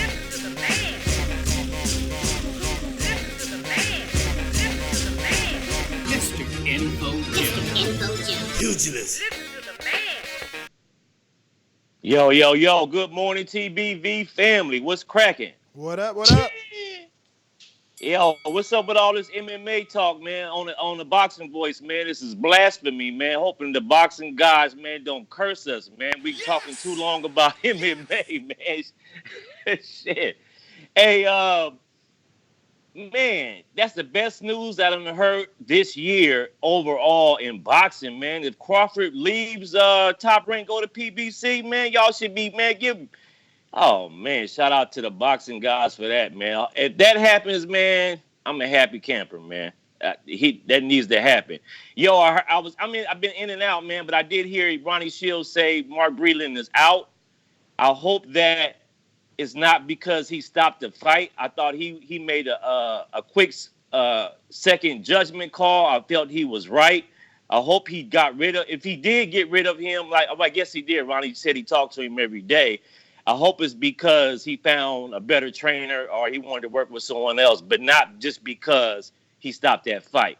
That's all I got. Everybody have a blessed, no stress day. J-Mac, JT, y'all on fire this morning. Keep up the good work, champs. Peace. Cheer. Hadouken! And who is next on the phone call? Looks like we're having an intermission. Yeah, look, I just want to say this. We will all refrain from talking MMA if, just everybody's refrain from talking MMA too. You know what I'm saying? Like, I can't remember a time when we brought it up. Maybe we did with the Adesanya, but it was only in regards to the pay-per-views. You know what I'm saying? But let's all stop it. We could all agree right now. And who knows? Maybe me and Doomy can get something together. Talking to Big Nick, he makes a lot of great points. Ryan O'Rourke, same thing. But Obviously, right now we're waiting for Ness to finish the call because we can't go to callers without the champion. So listen, I just want to tell you a public service announcement, man. There's over 300 of us right now in here talking this boxing talk. We want y'all to smash the thumbs up button, smash the subscribe button, you know what I'm saying, and share it. Tell a friend and tell a friend. You already know what it is. It's TBV, and we're here to entertain y'all. Look, we're going over, 4 hours now? I've shown time we're approaching 4 hours. Smash the like button on the way out. Thumbs up. True, man. I mean, the originality of the program was Terence Crawford, being mentioned by Coppinger, saying that, he might be going that way on the other side, and to PBC, that is. So, just a lot of great things that could happen for him out there. Ness? Yeah, I believe that's it. Unless you got any counterpunches that I don't know about, that was it. No counter punches. That was... Oh, CYP is there. Just jumped in or not too long ago. Yo. If I go over, run me, because I pay. But Breland being out is something I told y'all was going to happen. When you in a camp like that and it's about your word, you got to keep your word. He say don't throw in the towel. Don't throw in the towel, man. If your boss tell you guard the door, don't let nobody in the door. Guard the door. I don't care how hot she is. Don't let her in here. Guard the door. Now, moving on. When it comes to Andrade, man, listen, he got a belt, go get the belt. If you don't want the WBO, then cool. Texeria was the one who called out Jamel. Jamel didn't call out Texeria. So if Jamel ain't afraid of Texeria, Jamal ain't afraid of no goddamn Andrade. It's just a WBO situation. Ain't nobody scared of no damn Andrade. He ain't beat nobody ass. He might outpoint you, but he ain't beat nobody up. Give him a shot if you want that undisputed. If not, Andrade, go make him get your attention. Go get his attention. Fight somebody in the top 5 for once at 160. Because last time I checked, Derevchenko was ranked ahead of you, and you have a belt. He was ranked ahead of you. You need to do something about that, man. Get his attention. I want to see you take the fight and get your ass whooped. Call right there. I want you to take the fight and get your ass whooped. Take the fight and get your ass whooped, because ain't nobody on this show, except for my man, I think it's J-Mac or JT, I don't know which one, love you, but you're the only one that's going to root for that man. Privately and publicly. Some of y'all might do it to piss me off, but y'all ain't gonna put no money on that man, Andrade. He ain't beat nobody ass, and ask Parisian how hard it is to knock that dude down. Come on now. Y'all know Jamel and Jamal hit harder than Parisian, and Parisian nearly put that boy to sleep. Let's stop it. Andrade, do something. Go fight Derevchenko. Go fight somebody and then force that dude. Of Verosian. Go fight somebody else and then get his attention, because the WBO ain't getting it. That's not getting their attention. So what I owe, $5? That's it, champ. I'm good. All right. Mr. PBC, counterpunch. And exactly what CYP is saying, man. Come on now. I was hoping that J-Mac and them would be happy that Coppinger was talking about that he's signing with PBC, because finally we can see what Crawford's about. But nobody's worried about Andrade, man. Like, you remember when you went to that little place in Mexico, you asked Charlo that he wasn't tripping about Andrade. You just got man fans that would damn near stab you. Yeah, man, that's it. That's my call. Another counterpunch from Louisville Slugger. Oh, man, shout out CYP, man. He just explained everything I've been trying to. Because I'm talking boxing, like, come on, let's be real, man. If the fighters fought who we want them to fight, MMA wouldn't exist, bro. Like, let's be for real, though. If the best fought the best, MMA probably wouldn't be as big as it is, man. I'm talking boxing, man. That man Andrade needs to put himself to that Jamal fight, man. Jamal just had his first pay-per-view, man. What Andrade over there doing? When he fight? When his next fight is? That's what I'm saying. He need to be fighting, bro. He need to get a big name on his record, on his resume, so people can push for that Jamal Andrade fight. Don't nobody. I mean, I wouldn't mind saying it, but at the same time, it's boxing, bro. You gotta have somebody on your resume in order to push for a fight like that. Especially if Jamal already done had his first pay-per-view. CYP, Israel Weber just said he'll pay for your counterpunch and paid for it, but if you already just paid for it as well, so if you just want to go again because he paid for one, go for it. No? Cause All right. Look, we gonna. Y'all hear me? Y'all hear me? Yep. All right, cool. Yeah, 'cause yeah. No, I know Jay gonna get mad at me, and I'm gonna stay on so we can converse on the back call. But homie, I'm telling you the truth. I would love to see Andrade get his ass whooped. I don't like that dude. I don't like his accent. I don't like black dudes who talk like that. I don't like that. He bothers me. And his dreads always coming loose in a fight. Like, man, get your dreads together. But on a serious note, dude is sitting there getting overpaid. You know it's true. He's sitting there getting overpaid to do nothing. I'm not saying he's afraid of them. No, he ain't. But ain't nobody picking this dude but you. Nobody. Look, there's a difference between casual super fights and super fights. Like casual super fights is not Andrade Charlo, man. That's not what we want to see. That's not gonna help boxing. But it'll help a hardcore fight. Oh, we love that. We love that. So we're trying to grow the sport and help the sport. Don't use Andrade versus Charlo as growing the sport. Don't do that. Don't do that because we just had the doubleheader that did 100,000 pay-per-view. J Mac counterpunch. All right, look. I was coming for LB Slugger. I will finish this call with you on the back call. All I'm gonna say is this: I can just keep it factual. That was kind of, based off your opinion. The only fact you did state is I am a fan of Andrade, but they got a few of us on here. Coach Myers, my brother as well too. Andrade is a WBO champion at 154. He's a WBO champion at 160. Charlo, I don't remember if he had the WBC or at 154, but he's a WBC at 160. Charlo, ain't nobody knocking on Charlo, though, talking about they want to fight. Charlo want to fight Canelo and Triple G. Andrade wants to fight the same thing. So since he need an arguing bargain, because he ain't got a long list of fighters to fight anyway, because they argue you can say he could go on Dazn and get the better fighters. He needs to fight Andrade for the unification. That way they could have a unified champion at 160, and maybe they can beat down Canelo Door and then have more of a bargain too. So all this who didn't fight who didn't fight that, they both need to fight each other if they can't get the big fight. And FYI, give Coach Myers. You and CYP longer than the normal counterpunch. Since people are entertained, Coach Myers with the super chat, do me. How does a contender who lost 2 title fights, his last 2 of 3 fights, and ranked lower than a champion? How does who's he talking about here? Yeah, that's what I'm trying to decipher. Derevyanchenko? Is he trying to play out Derevyanchenko because he's bigging up Charlo? I mean, Andre? How does a contender who lost 2 title fights, his last 2 of 3 fights, and is ranked lower than a champion? This is what I said, man, and I said this in the build-up. I tried to tell y'all buy this pay-per-view, and when Charlo trashes this dude, don't try to say, oh, but he beat somebody coming off 2 losses. Y'all was saying that this was the best person he ever fought.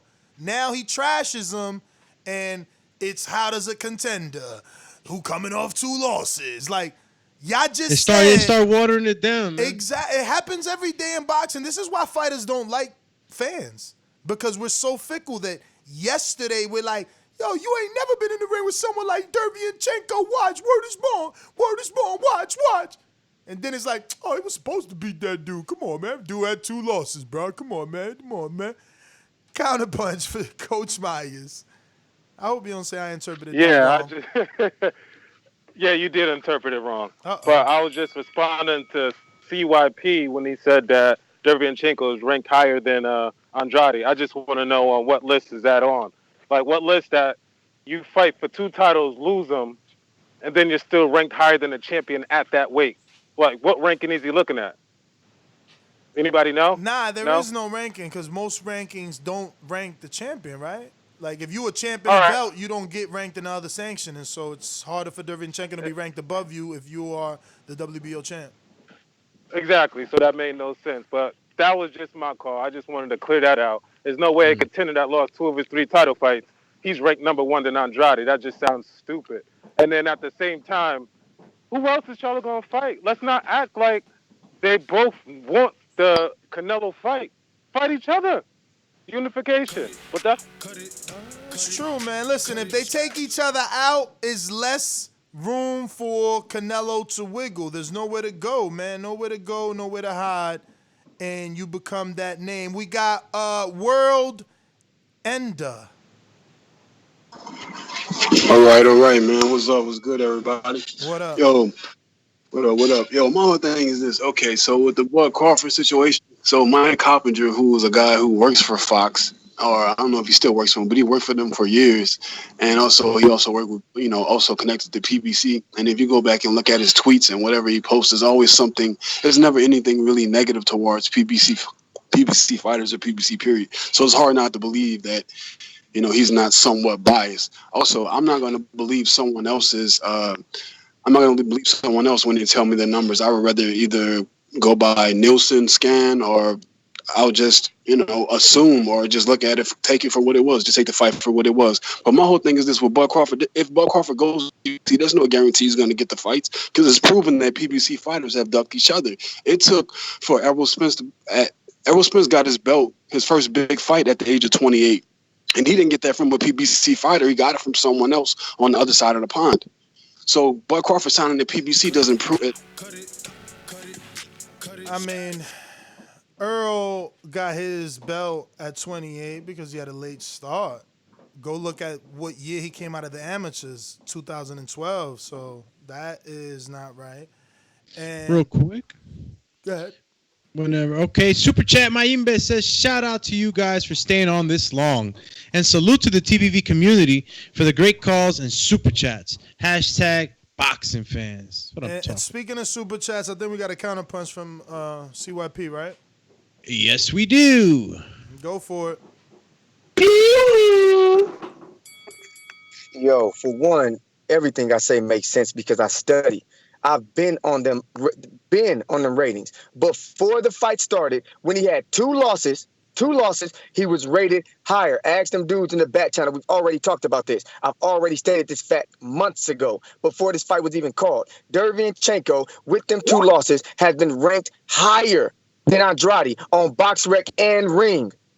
Who knows where the hell he's at today after 3 losses? I said 2 losses versus 2 champions, and you're still rated higher than a dude with no losses in a belt. Okay, my bad. Now he needs 3 losses to finally be rated below Andrade. What did I tell you about Andrade? That a dude got to lose 3 times for the world to think he's not as good as you? 3 times? Because go check him, my guy. I get you now. Now I get what he's saying. But BoxRec is a point system, and they could base it off big fights. So it's you're still in the right. And secondly, on Ring, right now, as of October 1st, which was yesterday, yo, CYP, you're right. He's ranked number 4 to Andrade's number 3. So that means because of the loss, they re-ranked Derevyanchenko in the Ring rankings at 160 as number 4. Underneath Andrade, the number 3. I'm screen sharing it. So, yeah, there he goes. He found you the rankings, Coach Myers. They're on the Ring, and he's using BoxRec. I can't knock BoxRec because I use it. And, Ring is right here. I'm screen sharing it. Nice comeback. Nice comeback. I think that's it, gentlemen. We're done. Well, we are done. We appreciate you tuning in with us. It's been a long one, about 4 hours. That's what TVV brings you, man. Entertainment, from all over the place, man. Boxers from all over the world. Interviews like Ronnie Shields in the morning that we had.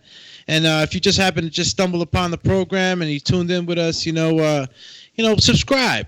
That little rectangular little box next to the bell, hit that. You'll be notified, obviously if you hit that bell whenever it's shaking, and then you'll know when we're baking, right? In the morning, in the afternoon, in the night, and on the weekends.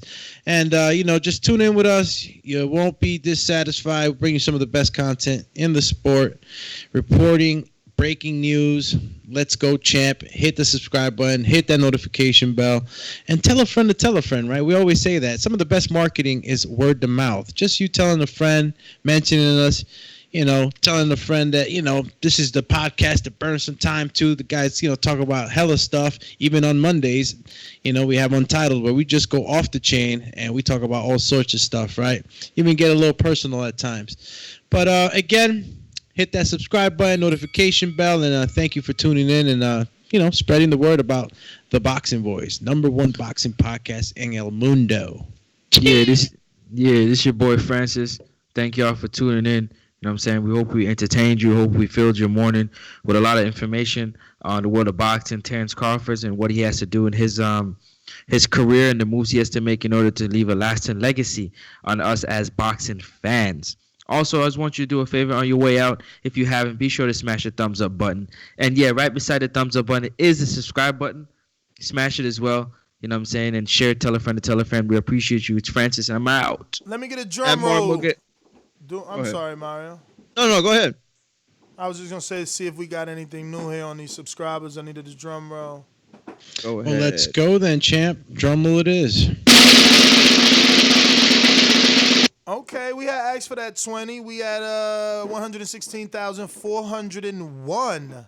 401. So I want to thank everybody that continues to subscribe. If you haven't already done so, please subscribe to the channel because numbers are power. That means greater interviews. We got Ronnie Shields. Now we need to get to Jamal, who I did reach out to. So do me, keep an eye in case, so you could take over the conversation with the pleasantries. But yes, don't forget to subscribe because by doing so, you're going to help us get those big interviews you do want.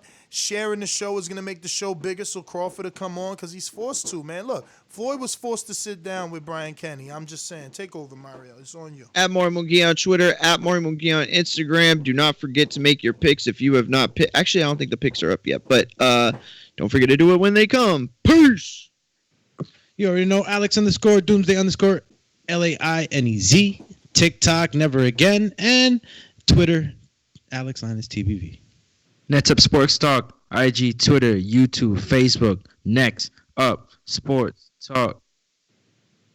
Yo, I forgot I posted the same thing on IG. It's got a load of likes and responses. It would have been good to actually talk about, because we're kind of already a built community and we all think a certain way. Instagram is a completely different platform than YouTube. So, some of these responses would have been different. It's not to say that some of us don't use both. But anyway, my bad. I thought we were signing out. I didn't mean to rush or anything. I thought No. We were signing out. I went to the bathroom. Oh, okay, cool. We were signing. I just this popped in my head. But peace. My bad. I'm sorry.